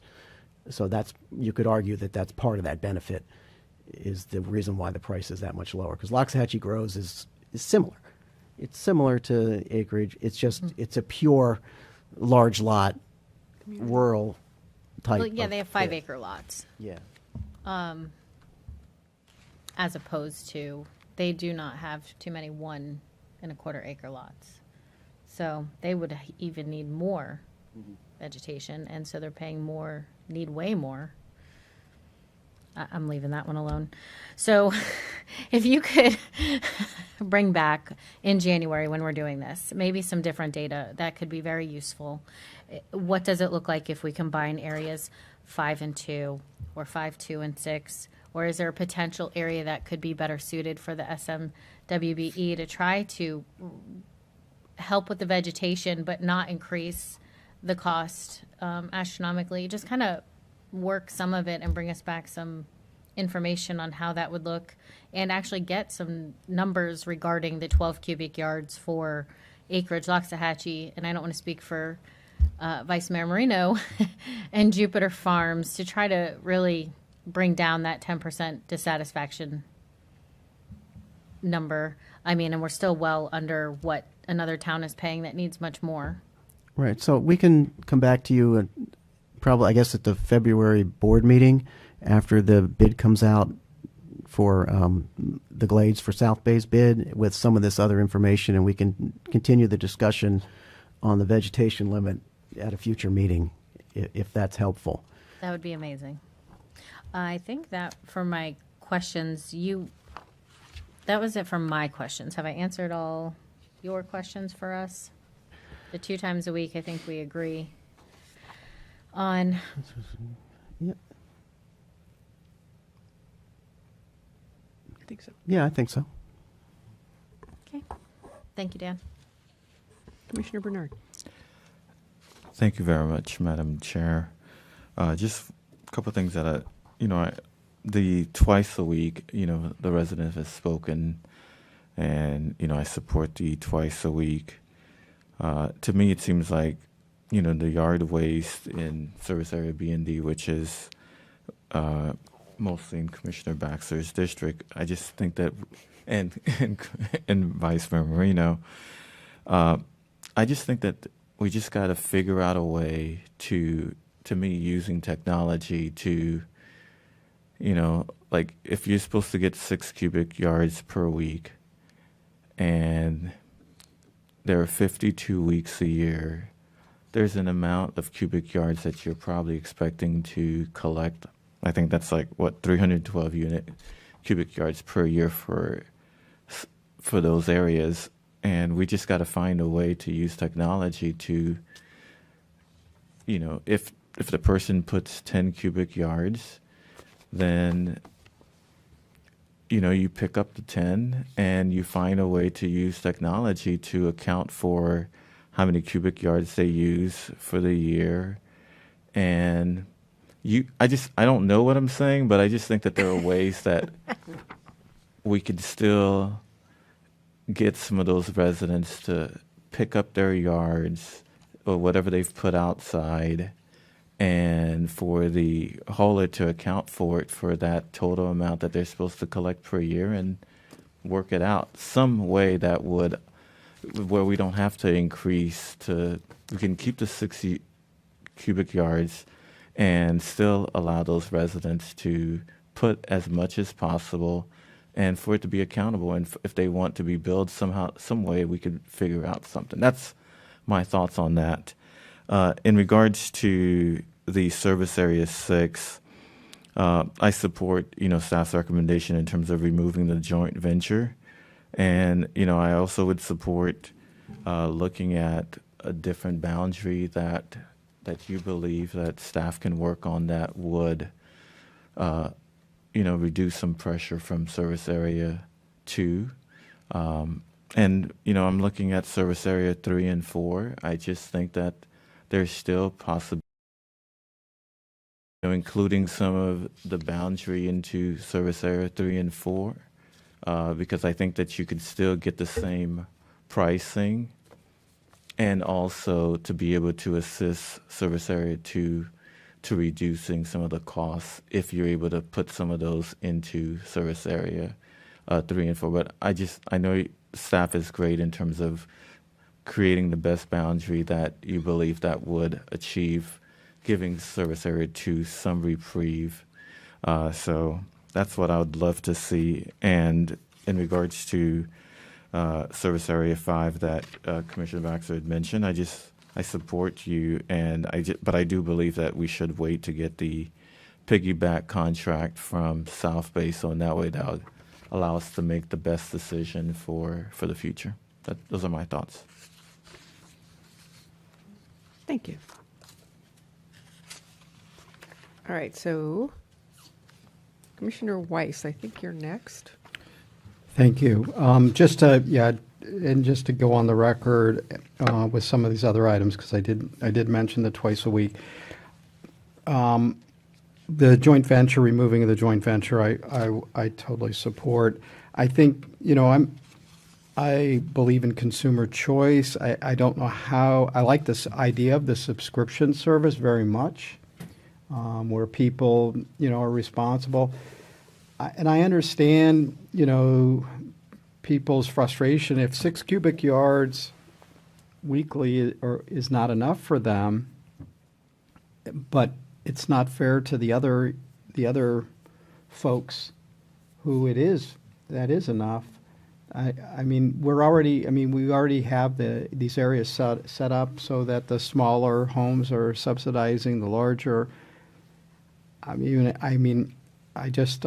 concerned that however we slice this, I think let people pay for what their real needs are. So other people are hiring folks to come in and take care of their yards and take the material away, and so they're not even using their 6 cubic yards, so that credit is going into that area as well. So I think consumer choice. I don't know. Obviously, it's the same thing. If you have a small house and you only have to re-roof it, you pay a much smaller cost to re-roof it. If you have a larger house, you're going to have to pay a larger amount to maintain that. And the same thing goes for our land. It just takes more to maintain property, depending on how you have it landscaped. And I think there would be a lot of people, that could be impacted, that might be dissatisfied. I think the 90%, obviously you like to have 100% satisfaction, but I think 90%, if that's where we're starting from, is a really high place. If we can get up, figure out to take 5%, and if you look at the survey, we can get there by just allowing people to pay a little bit more. Because there are people that are willing to pay more per month. So now you've cut that 10% to 5%, and so I don't know how we get to 100%. So I think it's going to take more time. I like the idea of re-looking at the boundaries. I also agree with waiting until South Bay's contract comes in to help make a decision on what you do with Area 5. And I support our SMWB program. I think that I have good collection in part of our district. They've done an excellent job. If you wanted to redraw those boundaries, and if that makes more sense, I have no objection to that either. And I think, did I answer all your questions, Paul? Yes. Okay, good. Commissioner Woodward, you're next, and then Commissioner Baxter. Commissioner Bernard, is your... Thank you. Thank you. I forgot to weigh in on the joint venture. I do agree with everyone on that one. I did have a question on, we had Group G, which is South County. It's the service areas are 3 and 4. I would request, because I was at the Delray Beach meeting, or Delray Alliance, and Cobra, and they were very loud and clear. They're very, very happy. Don't mess with those contracts, please. Everyone's very, very happy with that. So however this moves forward, south of Hypoluxo and the respondents, I was just doing the math on this. 45%, that's out of the 10,000 plus that actually responded. That's over 4,800 came from there, and very high satisfaction ratings. So I just request, and I'm not going to speak for Mayor Sachs, but I'm sure she would agree as well. Leave them alone, please. Keep it the same. But I did want to ask, they listed that a lot of them have landscape services that remove the vegetation. When they remove that vegetation, are the landscapers paying tipping fees to bring it to us? They are. They're either paying tipping fees to us or they're paying it to the private vegetation processing site that they take it to. That's correct. So not only are we underutilizing what's allowed by the residents, the landscape crews that are coming in to remove it are adding to our overall budget? That is true. Oh, they're not adding to our budget. Well, They're- adding to our revenue, should I say. Basically, yes, they are. Understanding that the collection rates that the haulers bid in South County reflect the fact that they generate much, much lower than the countywide average. So you see those hauling rates in South County from that schedule we have. They're very, very low compared to the rest of the county, and that's because they are. A lot of them are zero lot line. A lot of them are gated communities. They have services and they generate significantly less vegetation than other areas of the county. And it is reflective because it's the two lowest rates in the county. They're within Absolutely. dollars of each other, so that would say why. Okay, so they are very satisfied. I would say that the rates are pretty fair. And just to weigh in from South County on that, thank you. Thank you. Commissioner Baxter. Thank you, Chair. I would like to just point out something. I disagree with the subscription service, and I'll say why. And yes, there's going to be people that pay more or less, and we have a very large county. But this isn't the only thing that gets subsidized. There are people in the acreage Loxahatchee that use fire rescue a lot less than maybe South County or Century Village or whatever you would like to say, but yet they still pay the same millage rate.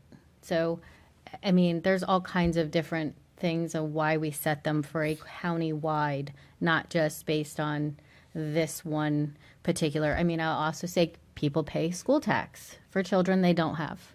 I mean, one subsidizes the other. That is just what being part of a community does. And I don't think we should single out waste from everything else and say, okay, well, you can pay more even though you don't have kids, or you can pay more even though you don't use fire rescue, and then say, well, you use more garbage, but you have to pay more. It's not quite working out in my head to where that makes sense. And I'll tell you, the acreage in Loxahatchee, they pay a lot more in gas tax than most people. They have to drive further, and they don't believe in electric cars. So I tell you, when we get a lot less roads, a lot less service on those roads, even though they're probably paying more in gas tax. So all throughout the county, there are different areas that use more or less of something. I don't want to take garbage and say, oh, because you have more vegetation with a larger lot, oh, now you have to pay more, but the people who don't have to pay it. I mean, there's all kinds of things throughout this county that do not work that way, and I don't want to start having garbage, or excuse me, vegetation removal work that way either. And that's all I was going to add to that. Thank you. I guess it's, well, I'm going to weigh in and then you can. Okay. I had several questions. Page 13. Let's go in order. So on page 13, it's the service area contract options. Is there a recommendation by the board on this one? By staff, is there a recommendation? Because I know we're looking for January and February for more information. I think So- that would be the best thing to do, but My recommendation would be to wait until the South Bay contract comes back and is awarded, and then bring this back to the board to have the board make a decision. If the rate on that South Bay contract is, in the board's estimation, good compared to other rates, then my recommendation would be to go with the South Bay contract. If the board wishes to combine it with Service Area 2, you run the risk of having higher rates in that Glade service area than are in the contract. So the issue with that area of the county is we've got 2,000 units that are out there, and they're scattered around South Bay, Pahokee, and Belglade. And there's a lot of windshield time to get to those units. And when we bid those alone a long time ago, their rates were approaching $40 a month. Just as a matter of reference. It's a huge number. So bidding them as a standalone is absolutely out, in my opinion. Combining them with two can be done. It's been combined before. But, you may like the rate that comes out of the South Bay contract. And if you do, then you have the option of going with it. And so I think we'll be able to bring that back hopefully in February with whatever their rate is and give you that information. And then based upon that, we can make another decision. Given the we need to have an option for that service area starting October 1 of 25 because that contract expires 1 year prior to the others. And so the only option at that point, if you don't go with the South Bay contract, I believe would be to basically piggyback our own Service Area 2 contract and provide them the rates in the Service Area 2 contract for 1 year and then roll them together with Service Area 2. Okay, thank you. As for page 15, now we're talking maintain as an independent, integrate, or create a new. What would be staff's recommendation on that one? This one's really up to the board. I guess my recommendation now would be for staff to go back, take a look at options for different service area boundaries and come back with some analysis. I think that would also involve kind of picking the brains of some of our haulers right now to see, to what extent they can provide some input as what the impact of that would be. So we can do that. The Service Area 6, those boundaries, they're not magical. They were carved out because that was a previous standalone service area back when we had 11 service areas. But there are potentially other options as well to deal with that. I think the suggestion obviously is, could it be in South County? It probably could. That service area, the service level is going to be the same. The pricing is probably not going to be affected. You could probably put that standalone MWBE area there, or you could move it into somewhere else. We've got the eastern areas, other eastern areas you could potentially do. My only recommendation would be don't put it out in the western area because it's really challenging. In the past, we've had haulers who absolutely will not bid on Loxahatchee and Jupiter Farms. They won't do it. And obviously Waste Management's doing a great job with it now, but that has been in the past one of the problems. Okay. And so we'll take a look at it. The short answer is we can look at service area boundary options, bring them back to the board, and the board can decide which ones you like. All right, thank you. Page 17, options for higher level of service for yard waste. I may not be popular with what I'm going to say. That's all right. I do have areas of large acreage, but over the last 4 years that I've been in office, I have not been inundated with people who are upset with their service. So I know that goes a little counterintuitive to what you're doing, but I have Calusa, as you said, Palm Beach Country Estates, Jupiter Farms, larger parcels. Every once in a while, I'll get somebody will say they didn't pick up my trash, my vegetation, but generally speaking, I haven't gotten people that have complained. Here's a visual question for you. If you were going to describe to someone what is 6 cubic yards, what would you say? An SUV? A reference in the past, we've said 3 full-size refrigerators side by side. That's about equivalent to 6 cubic yards. Okay. Those that get tagged because they put out 10 cubic yards, none of that gets picked up, and then they have options onto how it is picked up. Now, if they pick an option where they call you and reschedule, and they have to pay for the difference between 6 and 10, which would be 4 cubic yards, how do they pay for that? Well, if they put out more than 6, then they pay for the total amount that's there. So they would get charged in the estimate for all 10 cubic yards. I don't like that. But that goes back to not having 10 cubic yards of vegetation sitting in your yard for more than a week. If there's something we could do, and I think Commissioner Baxter would agree with me on this one, there's got to be the way that if you put 10 cubic yards out, 6 are going to get picked up. And I don't know how we do that. But we have to, But we used to do that. So it was done in previous contracts. The only argument the issue we always had was, if someone puts out 20 yards, the hauler takes 6. right, then, There's an argument about whether did they take 6 or didn't they, and then the 14-yard pile that's left gets another 6 yards put on top of it, and the pile never goes away. So that was the rationale behind the hard 6 cubic yard limit. We can always return back to the way it was before. It's up to the board, and we can certainly do that. And there are other mechanisms to do it. We could, pick up the 6 maybe and find a way to charge them for the 4. no, There's I don't want a lot it. of different It options. can't get convoluted. I think it's education for our residents who have the larger lots. I mean, if you've chosen to live in a community where you have a larger lot, you've chosen to accept all of the different things that come with that. You've chosen to be a little further out of town. You've chosen to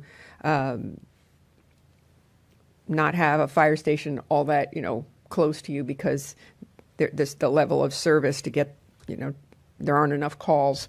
You've made some calculated decisions in whatever community you live in, whether you live in as I live in I think it's a third of an acre, whatever, in PGA National, versus someone who lives in a zero lot line home versus someone who lives in an estate home.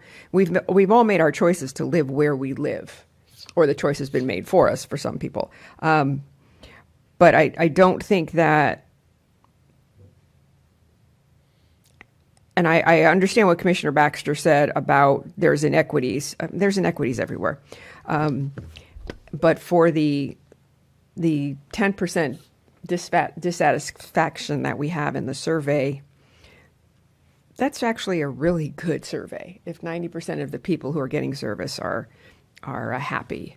So I would not, better education for those that have larger lots that, hey, only put out 6 cubic yards a week and we'll pick it up kind of thing. And I'm sure that's been done, but let's continue to do that. I don't want them to not have collection, but I don't think that for those folks that have chosen to live in whatever area they live, it should be put on anybody else. So that will be question 17, page 17. Let's go to page 54.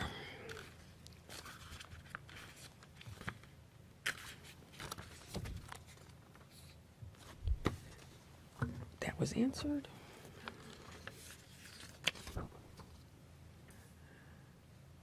How do we, you're going to need board direction on the removal of the joint venture?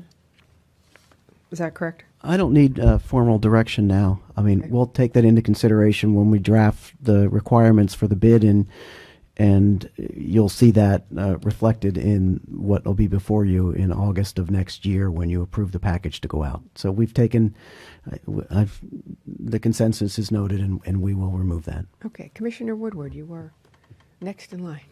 Yes, thank you. I just did want to address what was spoken about with the trying to have an equitable solution to this. And, this is a very large county. We have lots of options and choices for people on everything from a studio apartment to a very large lot home. So, and our overall growth in the community, it's urban. We know what the managed growth tier looks like. We all know. And so I do think we have a pretty elegant solution with the service areas to try to put groups together that make sense in a service area like this and pay in this way. If we were to try to do a countywide solution, and have everybody paying the same amount, that does not make any sense at all. So I'm not sure where exactly that was going, but I do think that this is a good, not that it can't be tweaked and our service area can't be moved around a little bit, but I do think this is the best solution to try to group homes together, because someone who lives in a very small lot home, or, 55 plus communities, this is not the same thing. And us trying to group them together makes sense. This is a good thing. I would like to add one thing that came up when you were talking. If we are going to charge for large 10, 12, whatever cubic yards, I think that we should subtract the 6 that they would already be allowed to have. So if that's how the charging of this would go forward, I think that we should just remove the first 6 yards because that is what they're already paying for. And I don't agree that we should be just lumping the entire, if it's 12 cubic yards, I do believe that we should subtract the 6 at least. So that's that. Mr. Pello, do you have a comment on that? I guess my question is that the consensus now that we move forward with is trying to find a way in the next contract to credit the 6 and only charge the difference? I think we'd all be good with that. Yep. I And definitely. then that's what we'll move Great forward suggestion. with, and the haulers will just price it accordingly. Thank you. Commissioner Bernard and then Commissioner Baxter. Yeah, thank you very much, Madam Chair. Yeah, I agree with the subtract the 6, because at the end of the day, for me, it's just like if there are 10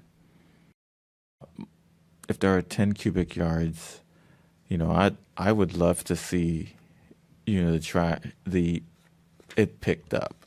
So, and bringing the hauler back and measuring it, I just don't think that makes sense. And I'd love to hear from the haulers to see, because they haven't weighed in yet, just how do we kind of like figure out a way to pick up the waste and then figure out some type of credit or whatever that allows that to be picked up for the residents. Thank you, Madam Chair. Thank you. Commissioner Baxter. On another, I do agree. I like the idea of they're already there. Let's at least take the 6 cubic yards, not just leave it there. And if you wanted to find a way potentially, if they were over by 2 cubic yards or 4 cubic yards, to send them, to charge them for that. I mean, I don't know that I love that idea, but I think it's a good compromise. I will also say I love the idea that I forgot to mention earlier of Commissioner Bernard's maybe using technology. If you're allowed 6 cubic yards, is there a way within an app or something, or the haulers, you're allowed so much. I don't know about most people. I don't have time to remove my yard vegetation every single week. So getting 6 cubic yards a week doesn't necessarily always help. But, then what would pricing look like if we did 12 cubic yards every 2 weeks? I don't know if that helps or makes it worse, but something along those lines, I guess, is what I'm getting at. We'll take a look into it and see if there's creative ways to deal with it. Mm-hmm. The challenge is obviously we don't want the haulers spending time measuring piles when they need to be picking stuff up, because that too is going to lower their productivity and increase the price. But maybe there's a way. There's an app that We they can can take a just look at it and see if there's something out there. We've got the haulers, most of them are in the room. We'll talk to them at a later date and see what they've got. And lastly, I will say, I do know it's supposed to be representative of the entire acreage. We do have 17,000 homes, so 10% of that is 1,700. That's quite a bit unhappy. That's not an insignificant amount. And I just don't want that to get lost on this conversation. Thank you. Wow. Those are all of our questions. You do have 2 Mac, your light is cards, still on? Madam Chair? I'm going back to Yeah, Commissioner Bernard. I know for me, I did my landscaping, and it was my first time that I put out for the whole year, and I guess I exceeded my cubic yard minimum, and they left it. I'm like, I haven't used it for a whole year, and all of a sudden, you didn't pick it up, and you wanted to charge me an extra amount. I've never used it. So I just think that there are ways that we can, not punish someone for just using the one time or a year and they're being, hit with the bill.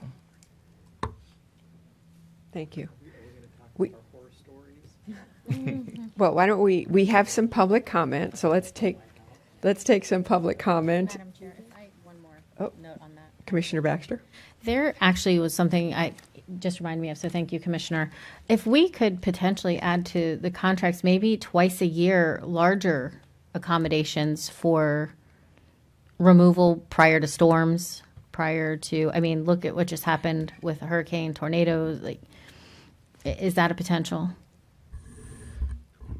Yeah, everything's a potential. So yeah, we could. It's just a question of how you accomplish it and what it costs. But with the haulers, that would probably require them relying heavily on subcontractors because they don't keep equipment sitting around. The amount of equipment they provide is based upon the service to provide. So there may be a way to do it. We can approach them with it, get comments, and then come back at a later date if that's potentially an option, and with what the impacts would be, and the board can make a decision at that time as to whether they want to try something like that.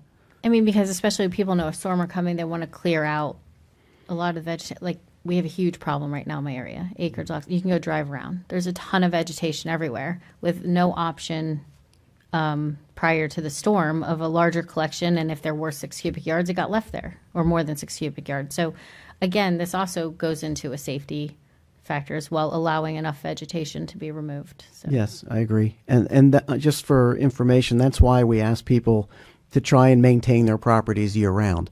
Because if we get a bunch of people putting out big piles right before a storm gets there, the route's not going to get done, and those piles are going to be sitting there when the storm comes through. In a perfect world, yes, that'd be great. That is what would happen. And our experience generally has been that those piles don't move, but that's been in a Category 1 or Category 2. We haven't had a Category 4, which likely might move the piles. So, it just creates projectiles potentially, and that's why we try to encourage people. That's why we use our Trim Today, Don't Delay theme we've used for years, which is we start that promotion, in the spring to try and get people to do this stuff before June when hurricane season starts, because we know that we might get 4 days notice a storm is coming, but the haulers don't have the resources if everybody puts out a 6-yard pile, let alone a 12-yard pile. And then we're going to be getting the calls, and there's just no way to satisfy anybody at that point in time. Thank you. Thank you. Commissioner Weiss, did you want to add something? Yeah, I just, Dan, maybe you can explain how this works. I get serviced by the city of West Palm Beach, and it doesn't happen consistently every year, but most years they come in, we get a notification in May that we have an amnesty for 2 weeks or something. Can you explain how, and I know it has to do with the credits that they have and how that works, and is there something like that could be available, for the unincorporated areas, or I should say the SWA or direct service areas? So the way the system works is because we bill residents on the tax bill for 100% of the disposal service, they've prepaid for their solid waste generation, the disposal of it. So they pay for 1.1 tons of garbage and 0.85 tons of vegetation. For the municipalities, to keep it simple, the municipalities receive credits from us for what's already been paid. Just multiply the number of units by those generation rates, and that's the number of credits they get.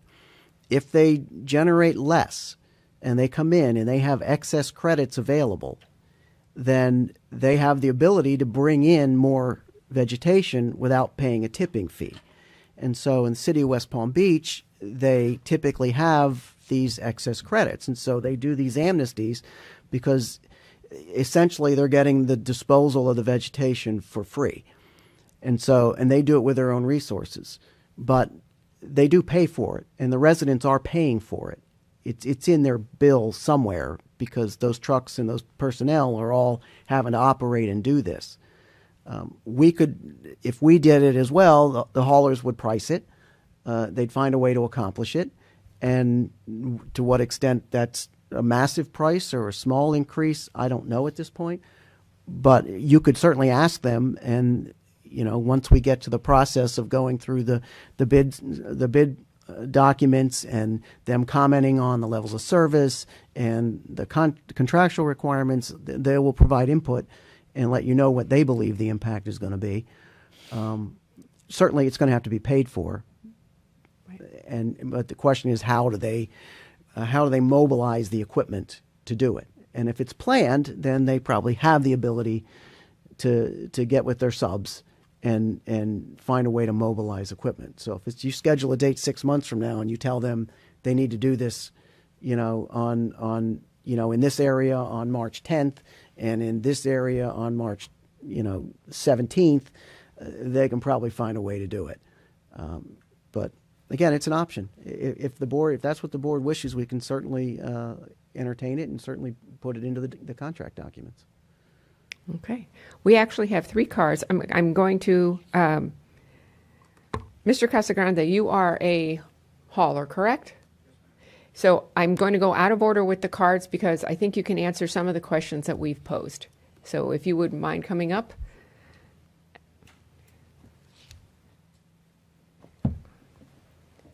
And if we can figure out how to do the timer, we'll do it. If we can't, there you go. Go right ahead.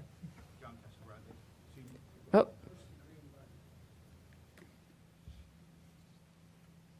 Yeah. Oh, there it is. There you go. Sorry. John Casagrande, Senior Vice President for Coastal Waste and Recycling. I have been a part of this process for the 30 years that Mr. Pelowitz has talked about. Back when Commissioner Aronson was happy to know when he drove the process, it was nicknamed after him, the Arison Method. So there are a lot of questions that you have. The first thing I'd like to suggest is that obviously Mr. Pelowitz get with the haulers and get their feedback and get you guys the questions that you need, because there's so many. 3 minutes is not going to be enough for me to address what goes on. But some of them that Commissioner Marino, the 4 days a week to 6 days a week, we don't have a problem working 6 days a week. The truck maintenance gets done at night. We have many municipalities that stay 6 days a week. And right now, in today's economy, if our employees are home, they're usually taking a second job on Saturday. So we rather have them and pay them and work off. So 6 days a week is not an issue, and it also gives you, the county, the benefit of the utilization of the assets over 6 days and gives you a better price. So I'm sure my counterparts would tell you the same thing. Another issue, I know Loxahatchee was brought up. If we can have that slide back up there to give you all an idea, something I think that's missed. We service Loxahatchee, and we've negotiated over the 5 years some different contracted amendments. The price in Loxahatchee will be $38.63 this January. Why that's been that way, if you look at the starting price, it wasn't much different than the starting price. What Loxahatchee did was put some of the cost into the commercial. And that's what I think what's missing from this presentation is the commercial at this point in time, in this day and age we are, needs to pay their fair share of what goes on. The commercial has been a fixed rate here by the authority for probably forever. For as far as I go, I believe it's $3.40, and it's not a bid item. So any increase in cost, we have no way to push that back onto on the commercial. And the commercial throughout the state of Florida, in some of those other contracts you read, Port St. Lucie and Lee County, the commercial is bid on. So I suggest that you all think about the commercial and multifamily paying their fair share of what the increase is. You have pricing that is pre-COVID. I want you to, it's going to be a little bit of sticker shock, but if you look at those slides again, Port St. Lucie is post-COVID, and they are 100% higher than what you're paying today at once a week. So those are the things I like to tell you that, and I ran out of time, but the equipment we use, your residential services require 4 different types of equipment. So understand, again, what you're asking. One for the automation for the garbage, One for the recycling because there's dual stream. That truck can only be used for dual stream. For the above, if you wanted 6 larger piles, we used clamshells, and that's the subcontractor that Mr. Pelowitz was talking about. And of course, the regular garbage truck to do some of the bulk. So it's labor intensive, but we're willing to do it. But we need the 6 days, and I suggest again a meeting with all the haulers to get a great workshop, so you all can come back here in February and have answers to probably 99% of your questions. Thank you. And Mr. Saban, you can piggyback on that conversation. Exactly. Good afternoon, Madam Chair, Board, staff. Jeff Saban, WM, formerly Waste Management. As you can tell, some of the haulers have different concepts on how we formulate and route our work, and we've had a lot of discourse with your staff, with Dan and Paul over this same period, and we do concur that we would like more time to have input with you and submit our suggestions in writing to you. And also, there are a couple things that weren't mentioned as well. And JC, who could be my daddy, said something about everything automated. Lessons reduce the cost, obviously. So even carted yard waste. I know that places a lot of limitations, but that would be potentially for your materials that are plastic bagged. That's the other thing. Do you really want to continue bagging your yard waste in plastic bags? There are many things you can think about, and you already have, but that enter into the conversation that can lessen cost, be environmentally friendly, be sustainable, and also look at our work-life balance for our employees. Because we are along the same lines as 5-day work week, because that does give us the opportunity to give our folks that time off. It contributes to a safer and more healthy workforce for us as a company.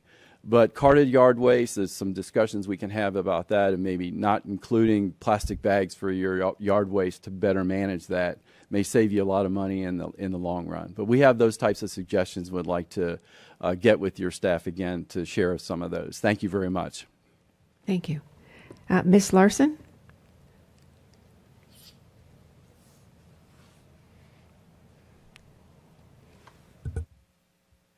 It's always painful to watch these meetings. If you don't know what the 6 cubic yards is, they had a big box out here in the hallway for years. Maybe you should put it out again that shows what the 6 cubic yards is. Then everybody will have a visual. Because visuals help, Is it 4 feet by 6 feet? Whatever. Geometry, basic geometry. But it sounds like we're micromanaging the trash now. We're just like, it's just... Lord, I mean, hopefully you can come to some agreement on things, because I know the Wednesday and Saturday works for some people, Monday and Friday, but if you put everything out on Wednesday, you got giant piles hindering traffic, because these people put them out, and sometimes it does lean out into the road, because I do drive around the acreage and Boca Raton, because one time I was arguing how much trash was being generated by each area. I went and drove around to look. Because there's more trash here. Sometimes there's more yard waste here. And maybe we should just charge one fee for the whole county. It'll make it evil for everybody, but they won't be happy with it. Somehow you got to come to a compromise of some sort, I hope, commissioners, because like Ms. Baxter talked about, if you don't have any kids, why should you pay for school? We do balance things here in our county. We have to. So hopefully you'll come to a good agreement. But they did. They had a big box out in the hallway, didn't they? Well, forever. And it showed everybody what the 6 yards was. Because I had no idea. Because I even asked, well, what size refrigerator? Because I have an old-fashioned one with a freezer on top. Some people have one that's a Magnum freezer that's huge, a refrigerator. So thank you for your time. But I hope you come to some kind of decision, because this was painful to listen to. Mr. Martin. Drew Martin. I'm here on behalf of the Sierra Club, Loxeti Group. I want to, first of all, commend the gentleman who mentioned the environment and not using plastic bags for yard waste. That's just a wonderful solution, and I hope that the Solid Waste Authority will listen to him. really yard waste. And, what I've found in my yard is, a lot of times you don't have to pick up all that yard waste. I mean, obviously large limbs or something, which really should be ground up and mulched. But, I can set things out. I don't sweep up all my leaves. I let them mulch back into the ground. You're not supposed to sweep up your grass. When you cut it, you're supposed to leave it there, let it mulch back in. And what we're really trying to do is get people educated so they understand that you don't have to clean all that up and put it out. Now, as far as the amount, it seems to me I would agree with Commissioner Bernard that if you get 6 yards per week for, 54 weeks or whatever, that if you happen to put it all out at a different time, that with automation now, it would seem to me we could have a device that could take a picture of it and then average it out rather than, charging for the extra waste, because as Commissioner Bernard said, maybe he just did that one time. So, but he still was within his rights to do that. Now, I want to disagree with Commissioner Baxter as far as equity. Now, if I'm a responsible person and I don't generate a lot of waste, why should I pay for somebody who's irresponsible and doesn't, pay attention, like to go to the grocery store and they buy a lot of food they're not going to eat, and then they throw it all away. And then they fill up their garbage can. I actually am amazed that my garbage can would be almost completely empty most of the time, and other people have huge amounts of garbage because they're just not responsible in what they buy. They don't think about it. Same thing is if they don't recycle their cardboard, they're going to have a lot of garbage. Cardboard's 100% recyclable. Am I not correct that cardboard can be recycled? With the Amazon now, how many people are buying stuff on a regular basis, but they're not recycling their cardboard? And then we don't recycle a lot of things. Now, we know that not all plastic recycles, but we know what plastic water bottles recycle, 1 and 2. So that should be recyclable. If Florida was more proactive on the environment, we'd have a bottle bill, and people would be using a lot less water bottles because they would have to pay for those water bottles, and they would be reusable. So it seems to me that part of the responsibility of the Solid Waste Authority should be to educate the public on the environment so they produce less garbage, and then they'll have less cost, and then we'll all be happier. Thank you. Well, that's it for our questions. So, Mr. Pelowitz, what would you like from us at this point? At this point, I think we'll close the first topic of conversation, take a break for lunch, and come back at a time when the board thinks is sufficient, and we'll move on with the second half of the workshop. 1 o'clock is great, if that's okay with the rest of us. 1 o'clock? Okay, we'll break till 1 o'clock. Okay. Thank you so much.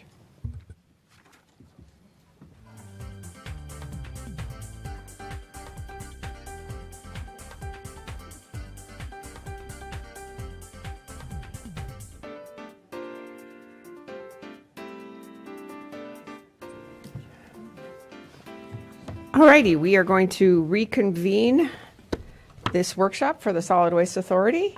We are now on future replacement of Palm Beach Renewable Energy Facility number 1. I think this is going to be a heavy, oops, sorry, Mr. Pelowitz, thought you were there. I think this might be a heavy lift, but an important one. So why don't I just say, take it away. All right, so this is the second part of our workshop. As you're aware, and as we've discussed in the past, the operation and maintenance agreement for our renewable energy facility number 1 expires in 2029. We have the option for a 5-year extension. We also have the issue of the new MACT standards, which potentially could affect it as well. The facility is reaching its end of life. It was originally constructed in 1989. It was completely refurbished in 2009. So we're going to present to you today some background on waste tonnage, waste flow, alternatives for the replacement of Ref 1 on this site, 3 different siting options on this site. And additionally, we're going to provide some projections of future rates that potentially could result from this replacement. So with that, I'm going to turn it over to Romana Carey, and he's going to do the presentation. Feel free to ask questions during, if you wish. This kind of works better for that than the previous one. All right. So feel free to interrupt and ask any questions you have. Thank you. All right, thank you. Good afternoon. So this is the agenda I have for this afternoon for Ref 1's replacement. I'm going to go through the purpose and goals of the workshop, talk a little bit about the proactive planning and the growth that's happening in Palm Beach County, and also touch upon benefits of waste to energy with a focus on waste to energy in Palm Beach County, and also the location options here on this site. I have 3 options there. And also I'm going to present the schedule for each option. And then Dan's going to take over and present the financial analysis and the assessment rates that we are projecting at the time the facility is going to be online and beyond, and also talk about the next steps. Perfect. So the purpose here obviously is planning for Ref 1's end of life. And as Dan mentioned, 2029 is when the current operating agreement expires, and we have options for renewal. And with the MAG standards, it may be a better idea to replace it, but then, we'll go into that.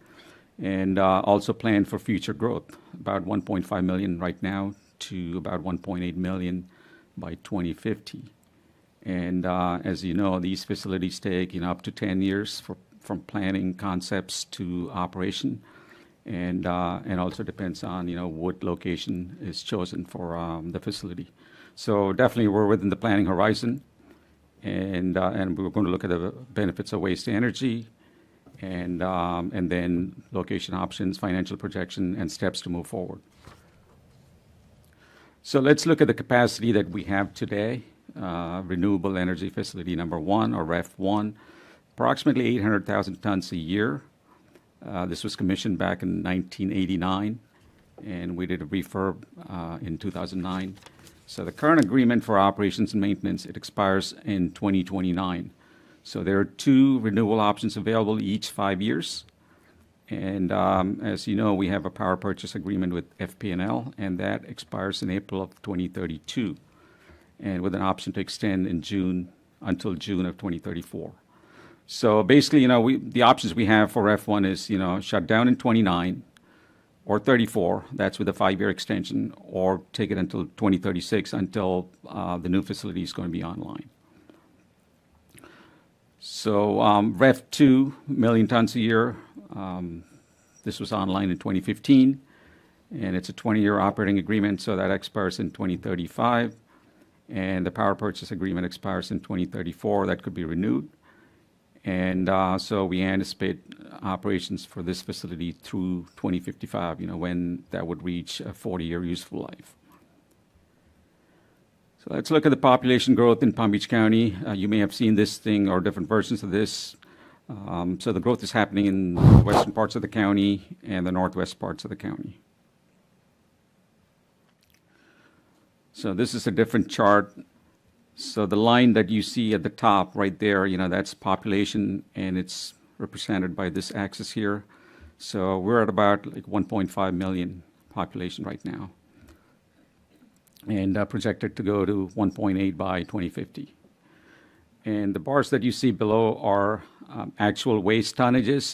The darker lines are basically historical values, and the lighter lines are projections.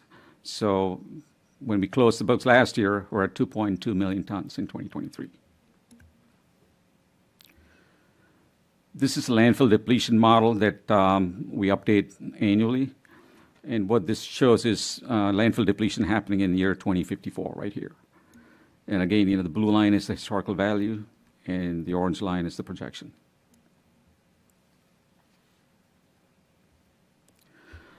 So to look at capacity, we had 5 different what-if analysis. The first one I have is what if we maintain the current capacity pretty much indefinitely, right? So we have 2 waste energy facilities. So this is the amount of waste that we generate: 1.5 million tons of garbage and about 500,000 tons of vegetation. And the block that you see at the bottom is REF 2 capacity at 1 million tons, right there. And then Ref 1 adds another 800,000 tons, so that takes it to 1.8 million tons. And as I mentioned before, 2029 is the current operating agreement that ends for Ref 1. And again, if we keep the capacity indefinitely, again, you see this block extending pretty much forever. Same thing for Ref 2. In that scenario, we have landfill capacity until 2054. And please keep in mind, like this, little sliver that you see, that's waste landfill on site without being processed at either refs. And then beyond 2054, all the waste goes outside the county, beyond and about 1.8 million tons. So the second what-if scenario I have is, what if we don't replace Ref 1? And what happens then? So you do have the Ref 2 capacity again, the blue block there at 1 million tons. And Ref 1 capacity ends in 2029. So we have 1.8 million tons of capacity until 2029. And beyond 29, it drops down to 1 million. So in that case, waste is landfill on site here, which is this block right here.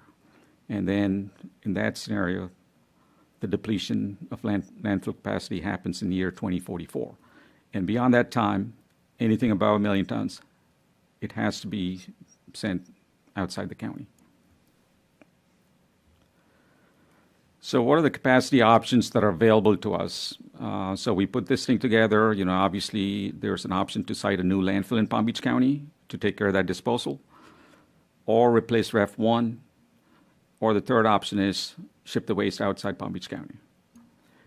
But, any option that we choose, these are the three things that we keep in mind here. The scale, we're looking at something that can handle 1 million tons a year of capacity.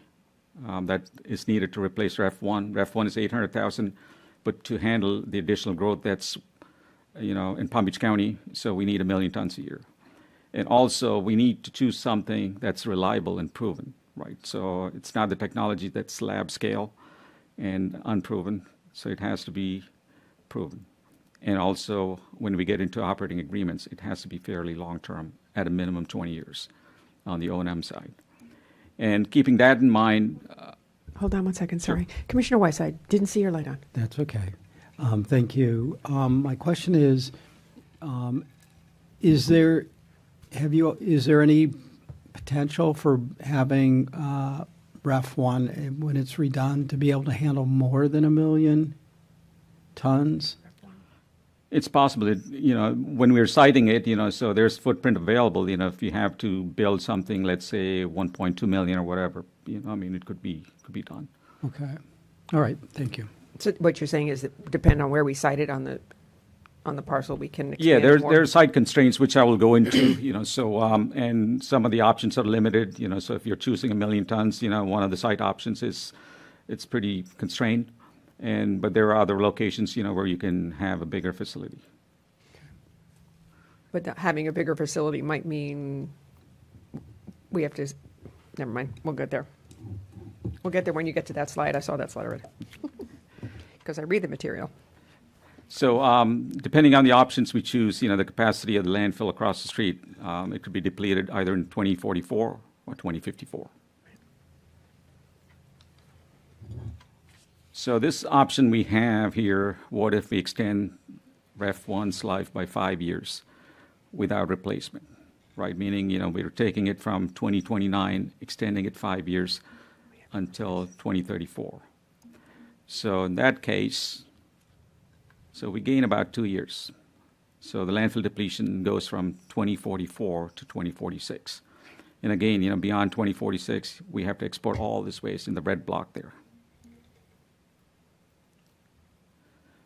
And this is the other option. What if we replace Ref 1 with a new Ref? So again, you have that 1 million tons capacity at Ref 2. And then Ref 1 capacity ends in 2029. So we're closing Ref 1 in 2029. And then we take 5 years to build a new facility. So this block that you see here, this is waste landfill on-site, or it could go off-site. And then you bring in a new facility in year 2034, 1 million tons a year. So now you have, in the year 2034, you have 2 million tons of capacity. The current million ton capacity at REF 2 and an additional million for the new facility.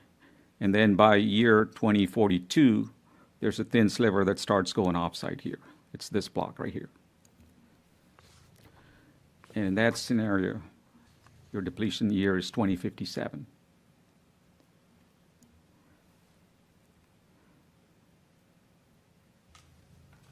So this is the final option.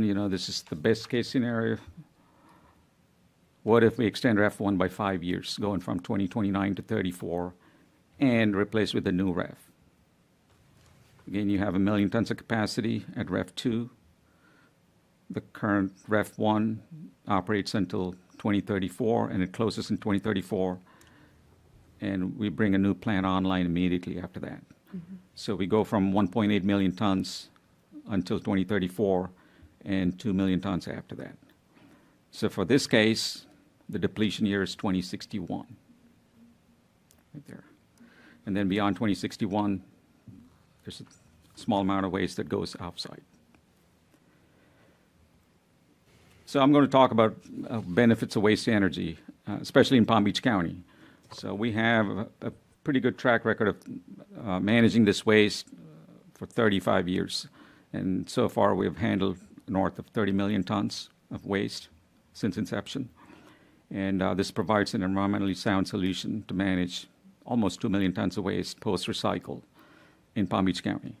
And it generates 170 megawatts of power. That's 90,000 homes. And as you know, we use the latest and greatest air pollution control technology because we are the cleanest plant in North America. And we also recover 56,000 tons of metals every year that would otherwise be landfill. And that basically helps us in our recycling efforts. And as you know, waste to energy reduces greenhouse gas compared to landfills. This is a better option. And it also reduces the waste volumes by 90%, so which extends the useful life of the landfill, so you don't have to site a landfill in the near future. And as you know, we also beneficially use ash aggregates in construction. Whether it's asphalt or concrete, low strength, we beneficially use those aggregates.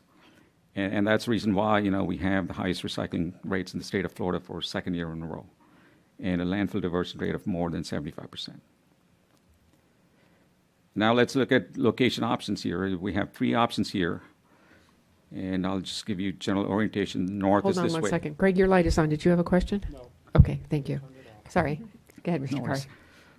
So this is Jog Road here, and Beeline up there, and Turnpike here. So this is just south of our admin building, right? So this is REF 2, REF 1. So the first footprint I have is locate the new facility within the footprint of REF 1. And that's option 1 right here. And the second one here is north of REF 2. There's an open area there, and north of REF 2, and that's another location that we're proposing. And the third one is south of REF 1, which is close to 45th Street. So option 1, this is the REF 1 location. This is viable areas big enough to locate this facility. And again, if we have to build a slightly bigger than 1 million tons, we could probably look at that for this footprint. And for this option, waste would be landfilled or diverted for 5 years. This is the option where we would be tearing down the building that we're using right now. Correct. So we Correct. have to find alternate Correct. means. Right. So we won't have this facility for processing waste for 5 years between the demolition and actually the new plant coming online. So for those 5 years, you have to send the waste somewhere else, either to our landfill or offsite. But capacity could be more than 1 million. It could be more than 1 million. Okay. Yeah. You probably want to give us what the capacity could be if that was the option we chose, whatever max Yes, capacity. we can, at a future date, we can work out the details and, see how big the footprint would expand. Because what you see there right now is based on A duplicate. 1 million tons. Yeah. And so it's almost similar to REF 2. Mm-hmm. And if it needs to be sized bigger, then we can come back with options. Thank you. And obviously, waste is diverted for 5 years, either on-site or off-site. And as far as regulatory consideration, since this is within the same footprint of Ref 1, there are no impacts to wetlands. And obviously, we need to get a new air permit because we're increasing the capacity, and the emissions are going to be different because, this is cleaner technology, but still we have to go through air permitting and get it approved.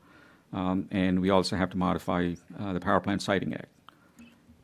And the schedule impacts, this is mostly driven by the demolition of Ref 1 prior to construction. And I'll go over the schedule in detail later on. So that's the main driver for this option. And it's estimated that it'll take about 8 years, or slightly less than 8 years for construction.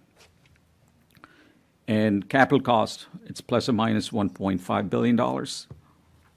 And operating fees would be $50 million annual. That's starting year 2034. And the financial impacts for this option, and obviously we're going to lose some SWA landfill capacity if we use our landfill for that duration of 5 years, or if we were going to ship it off-site, it's going to cost us for that diversion, hauling, and disposal. And since this facility is not going to be operating, Ref 1's not going to be operating for 5 years, we're going to lose some electric revenue, which is roughly, last year was about $25 million. But at the same time, you're going to save not paying the operator their operating fee, which is, close to $50 million there. So the next option is north of Ref 2. And again, waste diversion in this case is not required because this doesn't impact current operations. So Ref 1 and Ref 2 can operate until the new plant is online.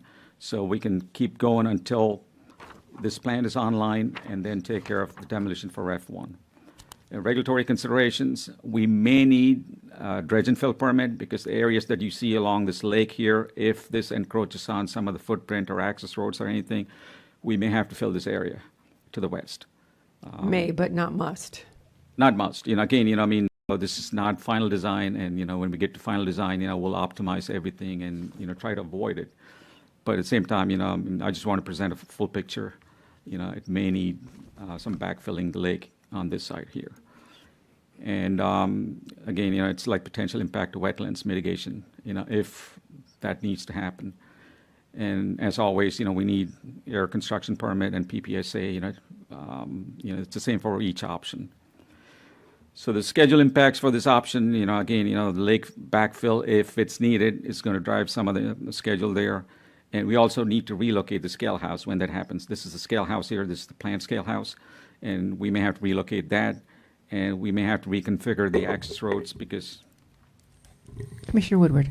Sorry, a slight delay on this question, but the previous location, you said that we would lose the electric, we get money from FPL for what we put into it, but we wouldn't have to pay the $50 million. Right. However, we would be diverting our trash elsewhere. Yes. What's the cost of that? Yes, that's all factored into the cost here, the $1.5 billion. Dan's done an analysis, he's going to present later on. Yeah, So I'm going to present so the rate impacts of the different alternatives. So I'll Okay, show I you a can wait. chart that has it on there. Okay. Thank you. Continue. Thank you. So the financial impacts, basically, you may have to do the lake backfill here, relocation of the scale house, and reconfigure some of the access roads here. And also, this may encroach on the education center, which is located right here. So if we need to avoid this area, we may have to push the facility further to the south and to the east. When that happens, we may have to rebuild this maintenance building, that's there for Ref 2, and also the education center. So that way, we can avoid backfilling the lake. So, there are some options we're looking at. And again, this would be the least disruption to the current operation. So both Ref 1 and 2, they can operate, and the construction of this new facility can go on until it's ready, and then we can take Ref 1 offline. And this is also offering a seamless transition. So the third location I have here is the southern option. Basically, you're looking at, this is Ref 1 here. So this is Jog Road, and it's before you make the turn onto 45th Street, it's there. As you can see, the aspect ratio for this site is not the greatest. It's long and narrow. So where it has an impact is on circulation and access and everything. But more important than that, it's the regulatory considerations, that's going to drive the schedule for this option. because this has impacts to wetlands and conservation area here. And so, again, we have to get air permits and Power Plant Siting Act modifications, just like any other option. And there are also permits and permit modifications that are needed to relocate. There's a lot of utilities in this area, and we have our facilities here. We have our maintenance building. We have the deep injection well, if we go there, and home chemical drop-off area. All these facilities need to be built prior to commencing constructions within this footprint. So there's a lot going on within this footprint here. And again, the estimated implementation duration, we're thinking, this plant could be brought online by 2036. So that's basically, 2 years later than the other options. And the capital cost is slightly higher. It's $1.6 billion. And that's because, we have to build some of the facilities that are needed to replace, this footprint. And operating fees, it's the same as other options. In the year 2034, you're looking at $50 million a year. And financial impacts for this option, basically demolition and reconstruction of all the existing infrastructure is going to drive the schedule for this, and financials. Schedule summary. So I have, again, 3 options. The north option here, this is north of Ref 2. This is within the footprint of Ref 1 location here in the middle, and the southern option. So I have broken this thing down into different tasks here. The permitting for the first one, it needs to start by fall of next year, 2025, Q3. We start the planning and permitting, and the procurement needs to start. Procurement meaning, preparing the design criteria package and bid documents and everything. That needs to start middle of 2027. And we have the award date here, Q2 of 2030. And then the design is going to start, and then after a year or so, the design and construction would be in parallel, and the plant's going to be online mid-2034. And this contemplates, extending the Ref 1 operating contract by 5 years from 2029 to 2034. And once this new plant is brought online, we can demolish Ref 1. And that's going to happen mid-2034. It could take about a year. So moving on to the Ref 1 location here. The planning and permitting should start middle of 2026, and it's typically a 4-year process for this option, and the procurement needs to start mid-2027. And again, I'm going to interrupt you for a second, Mr. Sure. Kari. Mac, would you like to say something? Yes, thank you very, very much, Madam Chair. I guess my question that I'd like to find out is, at some point, are we going to need an REF3? And No, it's a good question. It's great. Because I think that would help me to know whether or not we would want to, if we decide to go with the northern option, then we can use the REF1 for a future, if we're going to need it for, in the future for REF1 for REF3. So I guess I'll take that one. Based upon our planning right now, I don't believe that 3 waste energy facilities on this site would be necessary. Okay. However, making the Ref 1 site available for other needs would certainly be beneficial. We potentially, in the future, we don't know what technologies are going to come about, what technologies will evolve. We may end up, when Ref 2's end of life comes, we may need some other technology to locate on that site. I don't know what it would be, but there may be a proven technology that comes out that's superior to waste energy 10 years from now, and we may want to do that. So having that flexibility is beneficial. Yes. Okay. Thank you. That's what that would help me a lot. So thank you for that answer. Thank you. Commissioner Weiss? I mean, it sort of made sense to me that, because if you have that site, that Ref 1 site available, if there's, at some point you're going to have to either replace Ref 2 with another facility or whatever new technology you're going to do, then you have that Ref 1 site, which is already, will have been cleared. So if we go to the north, and then we have And potentially, if you do need three, you potentially have the option for having three sited there. So that, it seems like it has the most flexibility going forward. But yeah, you could just rotate them out. I think it does give us the most flexibility, and we don't know technology-wise where we're going to be in 10 years? 20 years. So having the least impactful option, to me, is the north option, but you have more to say, so. A few more slides. Yep, thank you. So again, the procurement date for this thing, procurement starts in mid-2027 for this F1 option. And this award date is pretty much the same as the northern option. You know, it's mid-2030. The goal is to bring the plant online here in 2034. And the main thing here for this option is, you know, obviously, you know, you have to start demolition of Ref 1 in 2029, you know, so the operating contract ends 30th of September in 29. So it's about a 2-year process to do the demolition and site clearing and everything. So they get a clean site for construction, you know, which could take about 3 years. And during the same time frame, as I mentioned before, you know, there's waste diversion, you know, either send it to our landfill or send it offsite, you know, which is shown by this task right here. It's for about a 5-year period there. I think I can save you some time. I don't think any of us want to see southern option. Is that correct? The southern option. I think you could skip right over southern option because Okay. that to me is not an option. Okay. So then turn it over to Dan then. Okay. So the first thing I wanted to do is show you our existing debt service so that you understand where we are in terms of debt service. So our current debt service will be fully retired on 10/1/2031. And so the annual debt service in those outer years is in the neighborhood of 73 million. This is depicted in a different way. It shows you the bond series that are outstanding right now.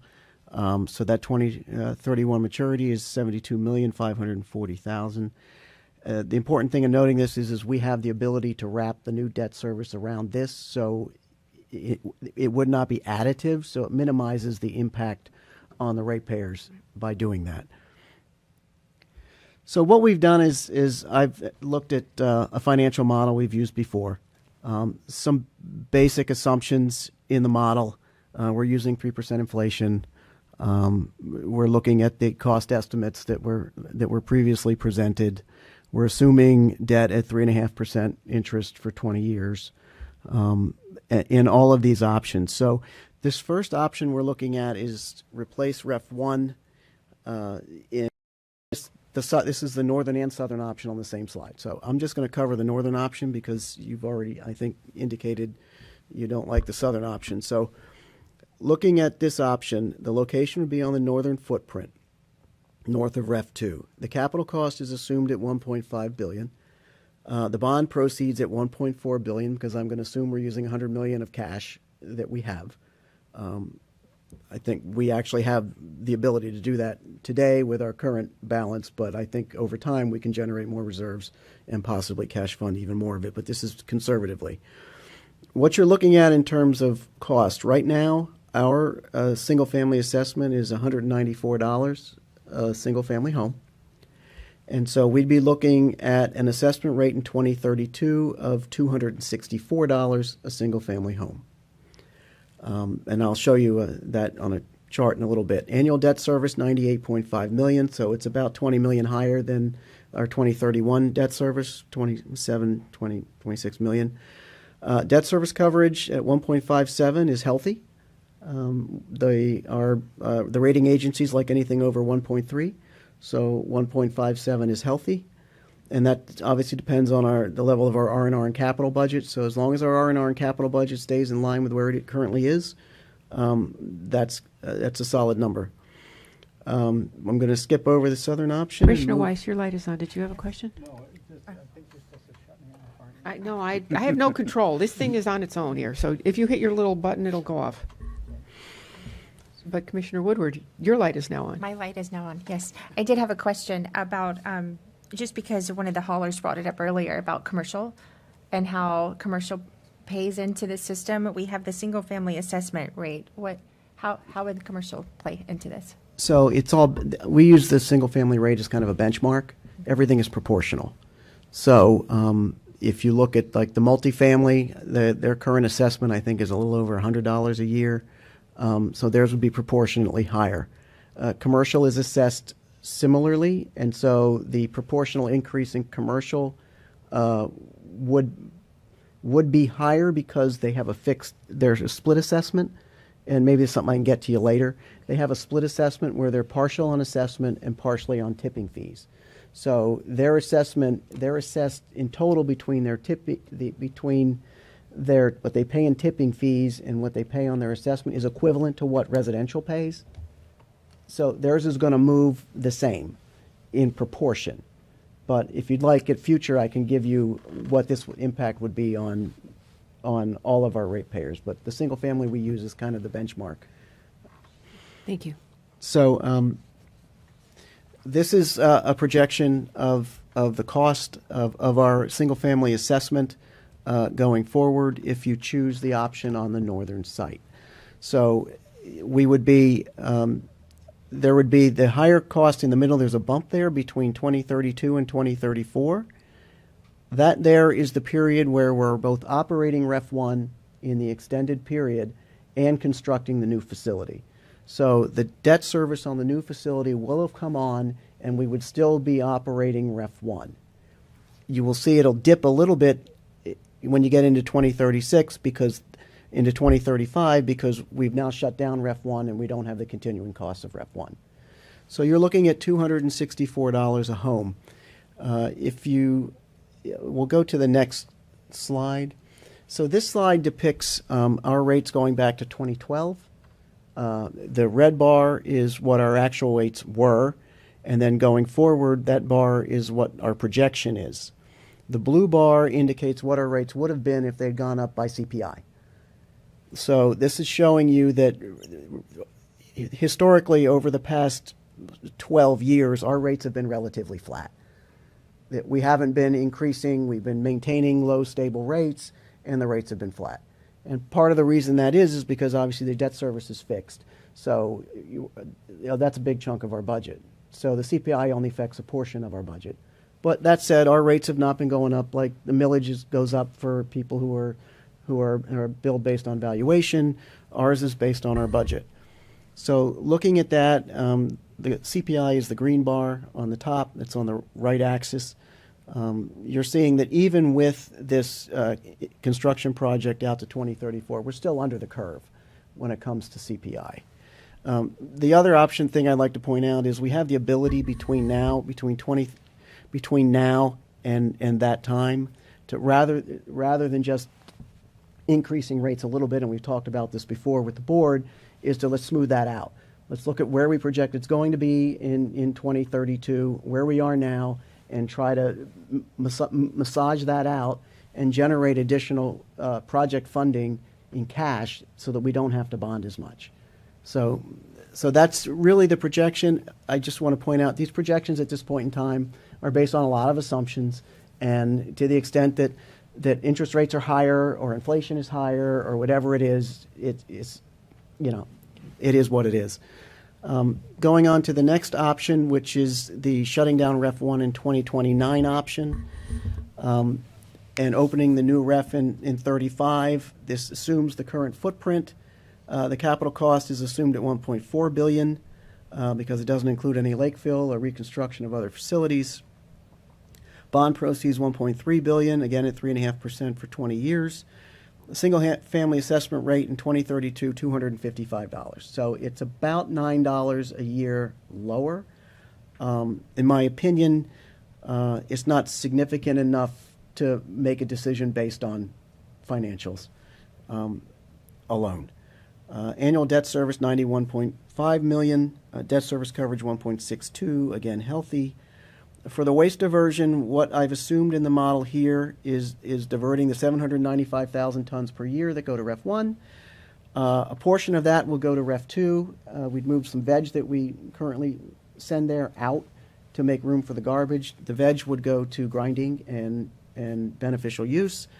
40% of the waste of the total 795,000 would be landfilled in our existing landfill, which is basically the equivalent to what we landfill now in residue and ash. So the idea would be to try to maintain the 2054, that timeline. And the balance would be exported to a private out-of-county landfill. I will tell you that the more you export, the more expensive it gets. Right now, the assumption in the model, based on 2024 dollars, is between transportation and disposal, $70 a ton. So that's kind of what the assumption is going into this. Again, you'll see the curve here. It shows 2032 at $255 single-family home, and then again similar. And then once you get farther out, really the only difference is in the debt service amount, which is marginally different, 6-7 million different, depending on these two construction costs. And again, a lot of that varies, because depending on how much money we're going to put in cash to cash fund the project. So that gives you the idea where we're going. The rates, again, that's less than the previous option. They're below the long-term cost curve.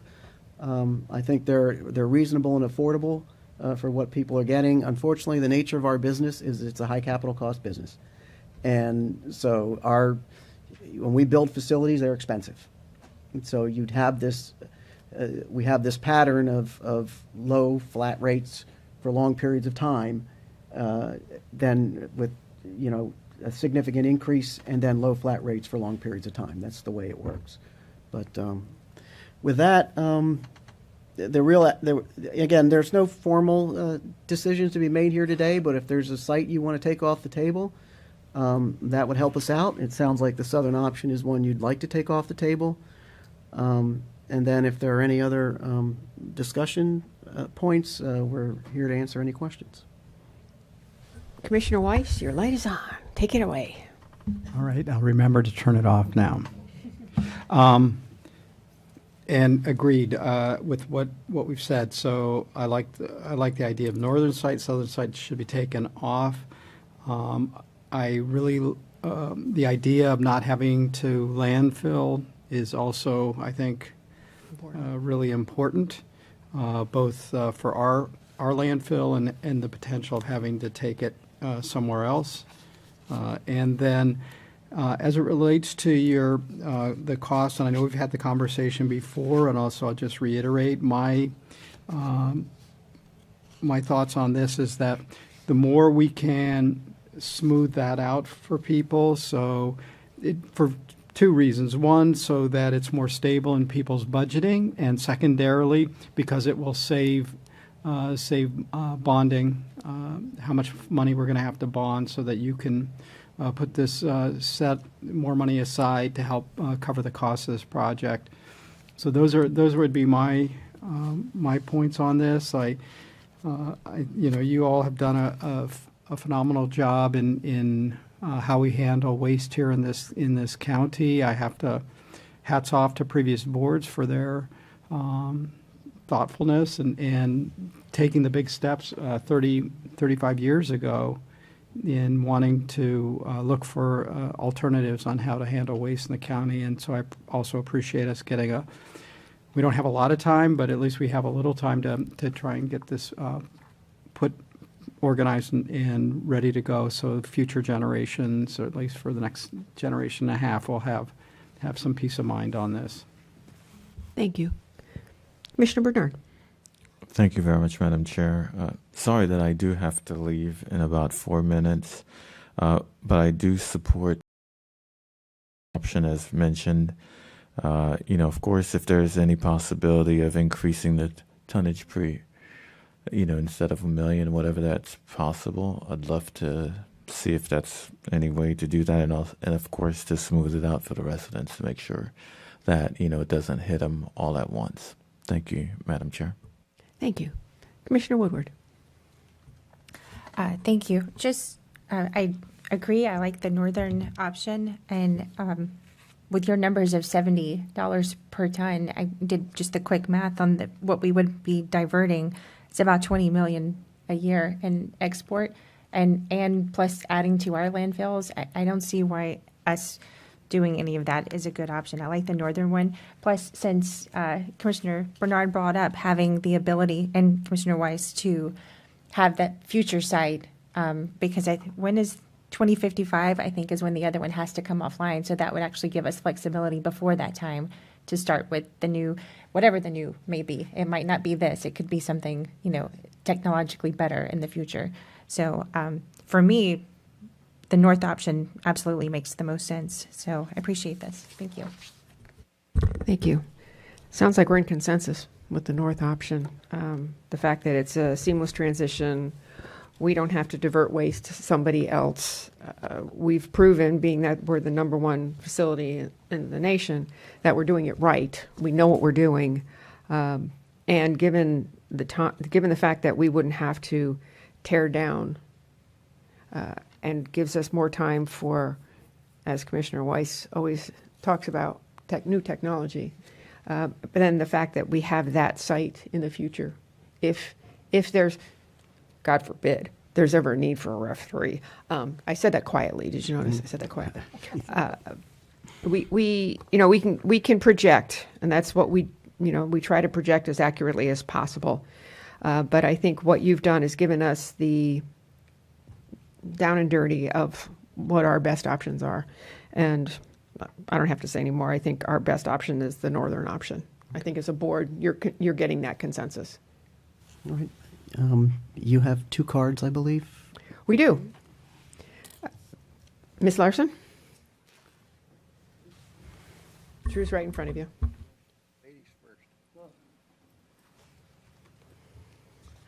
God, I remember this battle, because what really makes me pause is there's a idea of another landfill out there that was mentioned in this paperwork, saying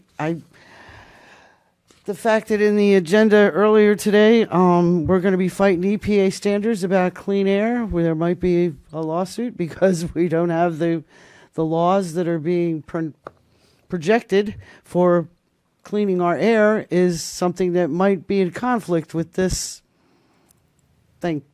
That it was in the backup when I read it last night. So I'm very concerned about that, because we had a really big battle because a whole bunch of people didn't want a landfill down south.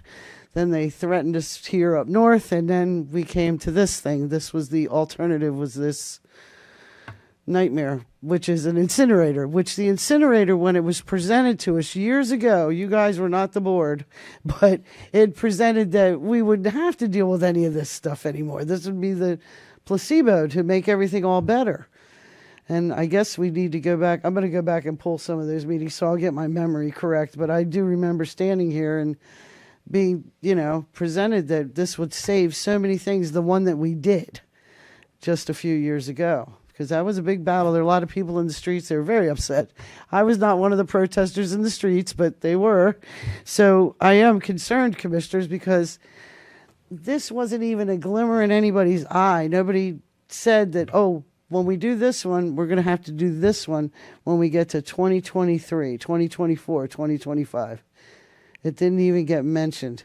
So I do have some concerns, and especially when in the earlier agenda today, we're going to be fighting the EPA on standards that need to happen, my humble opinion. Anything that will save our breath is really good for me, because I care about our kids. But I thank you for, at least you took one of them off the plate. I thank you for that. Mr. Martin. Drew Martin, I'm here on behalf of the Loxetcha Group of the Sierra Club. Thank you for letting us have public comment. Appreciate that, Chair. I'm going to reiterate what Ms. Larson said about the EPA, and that is we need clean air. And it's a shame that my tax dollars are going to be spent trying to make the air dirty than it needs to be.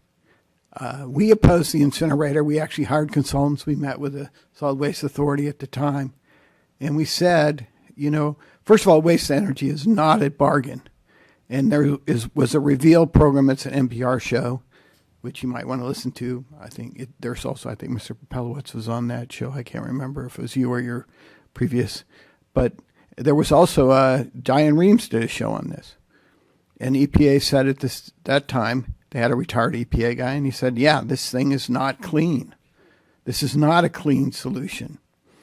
And when they talk about the benefits, but they don't talk about the drawbacks. And, this is not cheap either. $1.5 billion, this is probably the most expensive thing you vote on. I mean, no one ever talks about, that solid waste is expensive. Mr. Pilowitz did mention that it's capital intensive. He's absolutely correct. But we don't talk about, when we talk about the options, there's no option here to reduce the waste. We don't charge commercial entities enough to get them to reduce their waste. Now, I was on the Soil and Water Conservation District, and what we had were composters. And you can't compost waste. And when you compost waste, your food waste, you reduce it. When you grind, he mentioned grinding the waste and using it environmentally rather than burning it. That's an option. So to me, if you could save $1 billion, I would want to look at some other alternatives. It just seems this whole process is totally directed to one solution. You don't talk about any of the drawbacks to this. You just talk about, well, there's benefits. But the reality is a lot of those benefits are really false. They're not really truly benefits. Waste energy is not a great solution. It's dirty.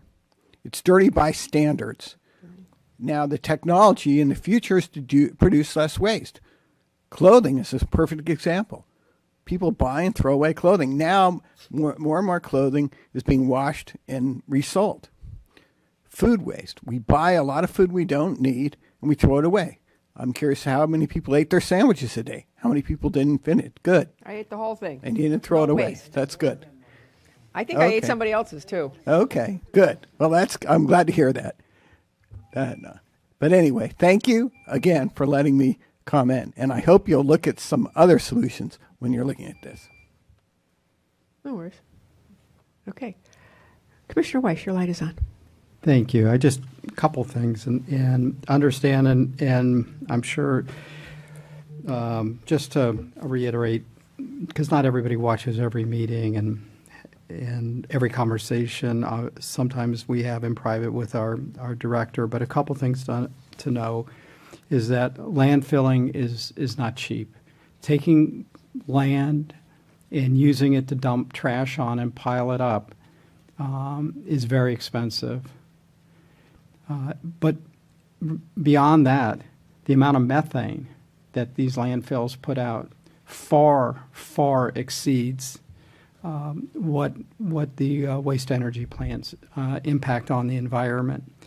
And relative to the cost of landfilling is not cheap either. And we're coming up against that. And I think we would all like to see people using less. And I couldn't agree with you more, Drew, in people taking responsibility. However, as stewards and as folks that have to look at this, it's up to us to put in place the plans. And all we know today is how people have operated up until now and how they behave. And we have to plan based on that. It's unfortunate. And here's the great thing. If people do change their habits, if the manufacturers do change how they package products and the amount of waste that's created, everything gets a lot better for us all. But I think it's incumbent on us, and I understand all your points, and they are very well made. But we're looking at an option that I think is untenable to the public, of trying to recite another landfill here in Palm Beach County. And so while it's not perfect, the technology has gotten better. And as to the issue with the EPA is they changed the rules. They changed the rules on us. And there are things we can do to Ref 1 to make it compliant. But that's going to cost the taxpayers here a fair amount of money and doesn't necessarily are we going to get it's not going to make the plant last any longer. And so, faced with that, it makes more sense to replace the plant. But they gave us the standards. They then changed those standards. And now to try and retrofit it is going to be very expensive and cost us money. And quite frankly, the EPA needs to come out with their information to us. So, it's unfortunate, but we play by the rules as they were presented to the Solid Waste Authority at the time that they constructed these plants, and so we have to protect our assets. Commissioner Barnett. Thank you, Chair. Wanted to also add my 2 cents with regards to removing the southern option off the table. I'm in agreement, and yes, in agreement with the consensus of the board on that. But a few accusations were made with regards to the cleanliness of our energy facilities. I think that needs to be addressed. I would not want to be a part of any project that would cause harm to our environment. These renewable energy facilities, waste energy facilities, if they're harming the environment, adding pollutants to our atmosphere. Would you please address that, Dan, and talk about just how clean these energy facilities are? So, just as some background, in the United States, there are less than 80 facilities operating. In Europe, there are more than 400. Waste energy is the accepted practice, proven technology globally in Europe and in Asia for handling post-recycled municipal solid waste. That is solid waste that has not been recycled. This waste energy facility, REF 2, is the only new waste energy facility built in the United States in 25 years. It is the cleanest in the world. It's the cleanest because it has a technology most other facilities aren't using, and that is the selective catalytic reduction technology for the control of NOx. This facility's emissions are, just as an example, the max standards will have a minimal impact on REF 2. REF 1 would be more significant because it's 2009 air pollution control technology, which, by the way, is among the cleanest and newest in the United States because it's one of the latest facilities to be retrofit in 2009 technology. So that's a fact. The second issue is, and one thing that people don't recognize, is that waste energy facilities are net greenhouse gas reducers, not increasers. And they do that because they divert waste from landfills. Methane is up to 80 times more potent a greenhouse gas than CO2. Methane from landfills has been identified as one of the most significant contributors to greenhouse gas generation and global climate change by pretty much everyone who's ever looked at it. With respect to the safety of these, obviously we fall under EPA regulation, and EPA regulations are very strict. We have continuous emissions monitoring on the plant, so those emissions are measured, many of them on a continuous basis. Anytime there's an exceedance, it's something that we have to notify DEP on, so we're very serious about it. You should know that I am the responsible official for the Solid Waste Authority, so I am personally responsible and liable for any failure to properly comply with our environmental regulations and failure to report. So it's important to me personally that we do this. I've got an entire department of environmental professionals that work for Mary Beth, whose job it is to ensure that we are in full compliance with all of our permits and all of our requirements, and they inspect all of our facilities all the time. That said, there is no credible study indicating any ill health effects associated with modern waste energy. We've got a study by Dr. Marco Castaldi that he went through and did a study of studies. We've got 84 papers, that 84 this is the references. study you're referring to. He made, so in his report, he cited 84 different references, and we've got copies of every single one of them. Waste energy is clean. It is vastly superior to landfilling. The emissions are well within healthful limits. Obviously, there are not zero emissions, but no technology for solid waste has zero emissions. Loading up waste in trucks and shipping it 100 miles away has emissions. It consumes fuel. These waste energy facilities recover resources that would otherwise be entombed in landfills forever. They recover the energy that's embodied in everything everybody throws out. We recover more than 50,000 tons of metals every year that haven't made it into the recycling bins.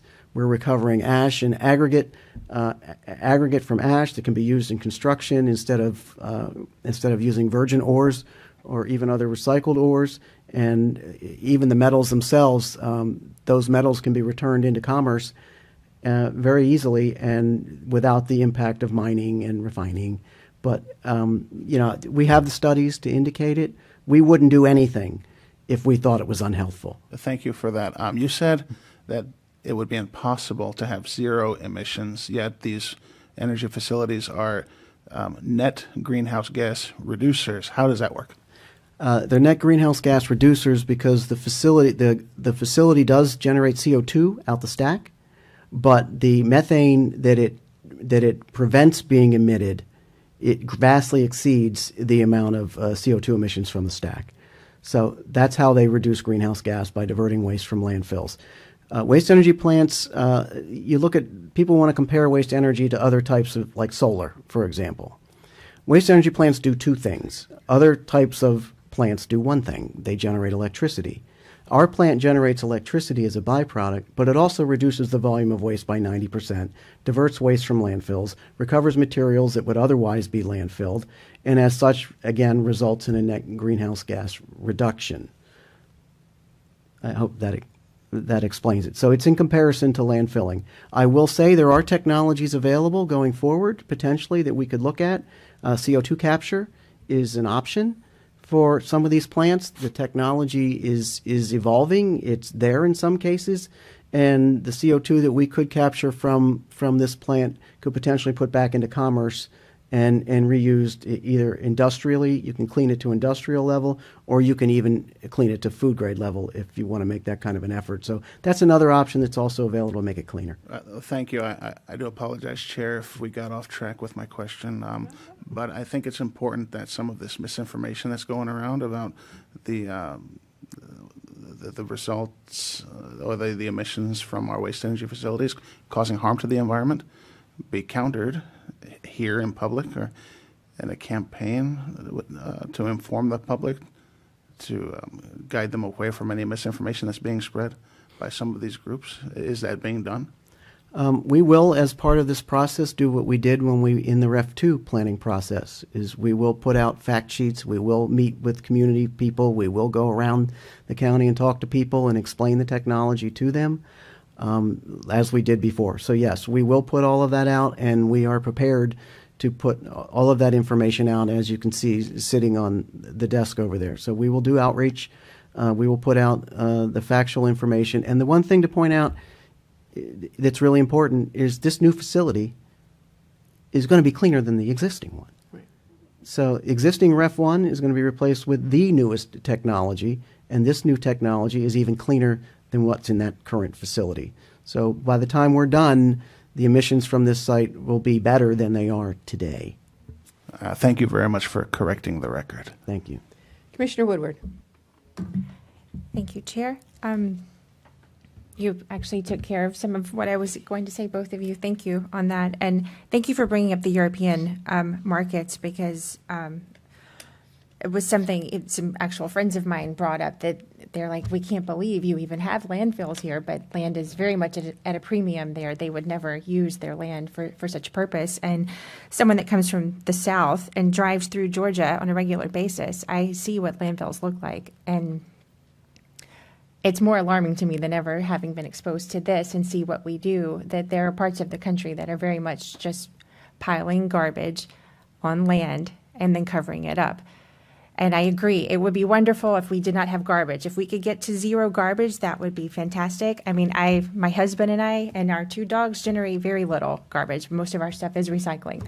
However, our neighbors, our communities, it's just not the case. So this board has to deal with the reality of the almost 6 million people and the garbage that is generated in this county. And we do take care of our own garbage. We don't send it elsewhere. We don't put it on a train or a truck and send it out of the state or to another county. We are dealing with it. This is the task that this board has, to deal with the amount of garbage that is generated in this population. And for me, landfilling is just, it's the worst option. We can't do that. We have to do as little of that as possible, which is what this is allowing us to do. Of course, continue with recycling efforts, education in the community, any number of ways to reduce the garbage would be fantastic. But the reality is we live in a consumer-driven society and people generate a lot of garbage. That's just, and if we don't do this, what are our other options? It's landfill. And of course, zero garbage, but could we get to zero landfill? We're getting to 10% landfill. I think that this is worthwhile. I've been there, and if you haven't taken the tour and you don't understand the amount of garbage we're talking about, take the tour and just look at the truckloads that are coming in. This board is tasked with dealing with that, and I am happy with this moving forward. And again, by the time we're actually building this, there could be even more technologies, carbon capture, that will make this really premier. And hopefully, you know, with the EPA, the new stuff that's coming with that, it will be a really good facility that lasts for decades beyond all of us sitting up here. And, you know, the one that comes after that, if it's even needed at that point, who knows? Maybe we have gotten to a point where we're not out of garbage and we don't need to do another one. But if we do, this is a better option than landfill any day of the week. So I support this, and thank you all for your work and the presentations. Thank you. We would be remiss if we did not plan. And that's what we're doing today, is we're planning. Just like we did yesterday when we approved Vanderbilt, a plan that's talked about 150 years from now. We have 7 years before construction, if we're on the timetable that we are right now. And you have no idea what's going to happen in those 7 years. Technology could be, hey, maybe we only have to build 500, who knows, instead of a million, 500,000 instead of a million. But the northern option is the best option. We would be remiss if we did not plan. This is the way we're planning, having this workshop. Thank you, staff, for all of your presentations. I believe your direction from the board here is option one. And I think you've answered all of our questions. You've clarified. Thank you for the comparison to Europe. Thank you for letting everybody know that this is the #1 facility in the nation. We're doing it right here, and we will be doing it right again in 2031. So I don't know if there's anyone else has any comments. What can we do for you, Mr. Pelowitz? That's it. I think it's to close the workshop and go on with our days. Okay, 2:05, we are adjourned. Thank you very much. We can leave all of our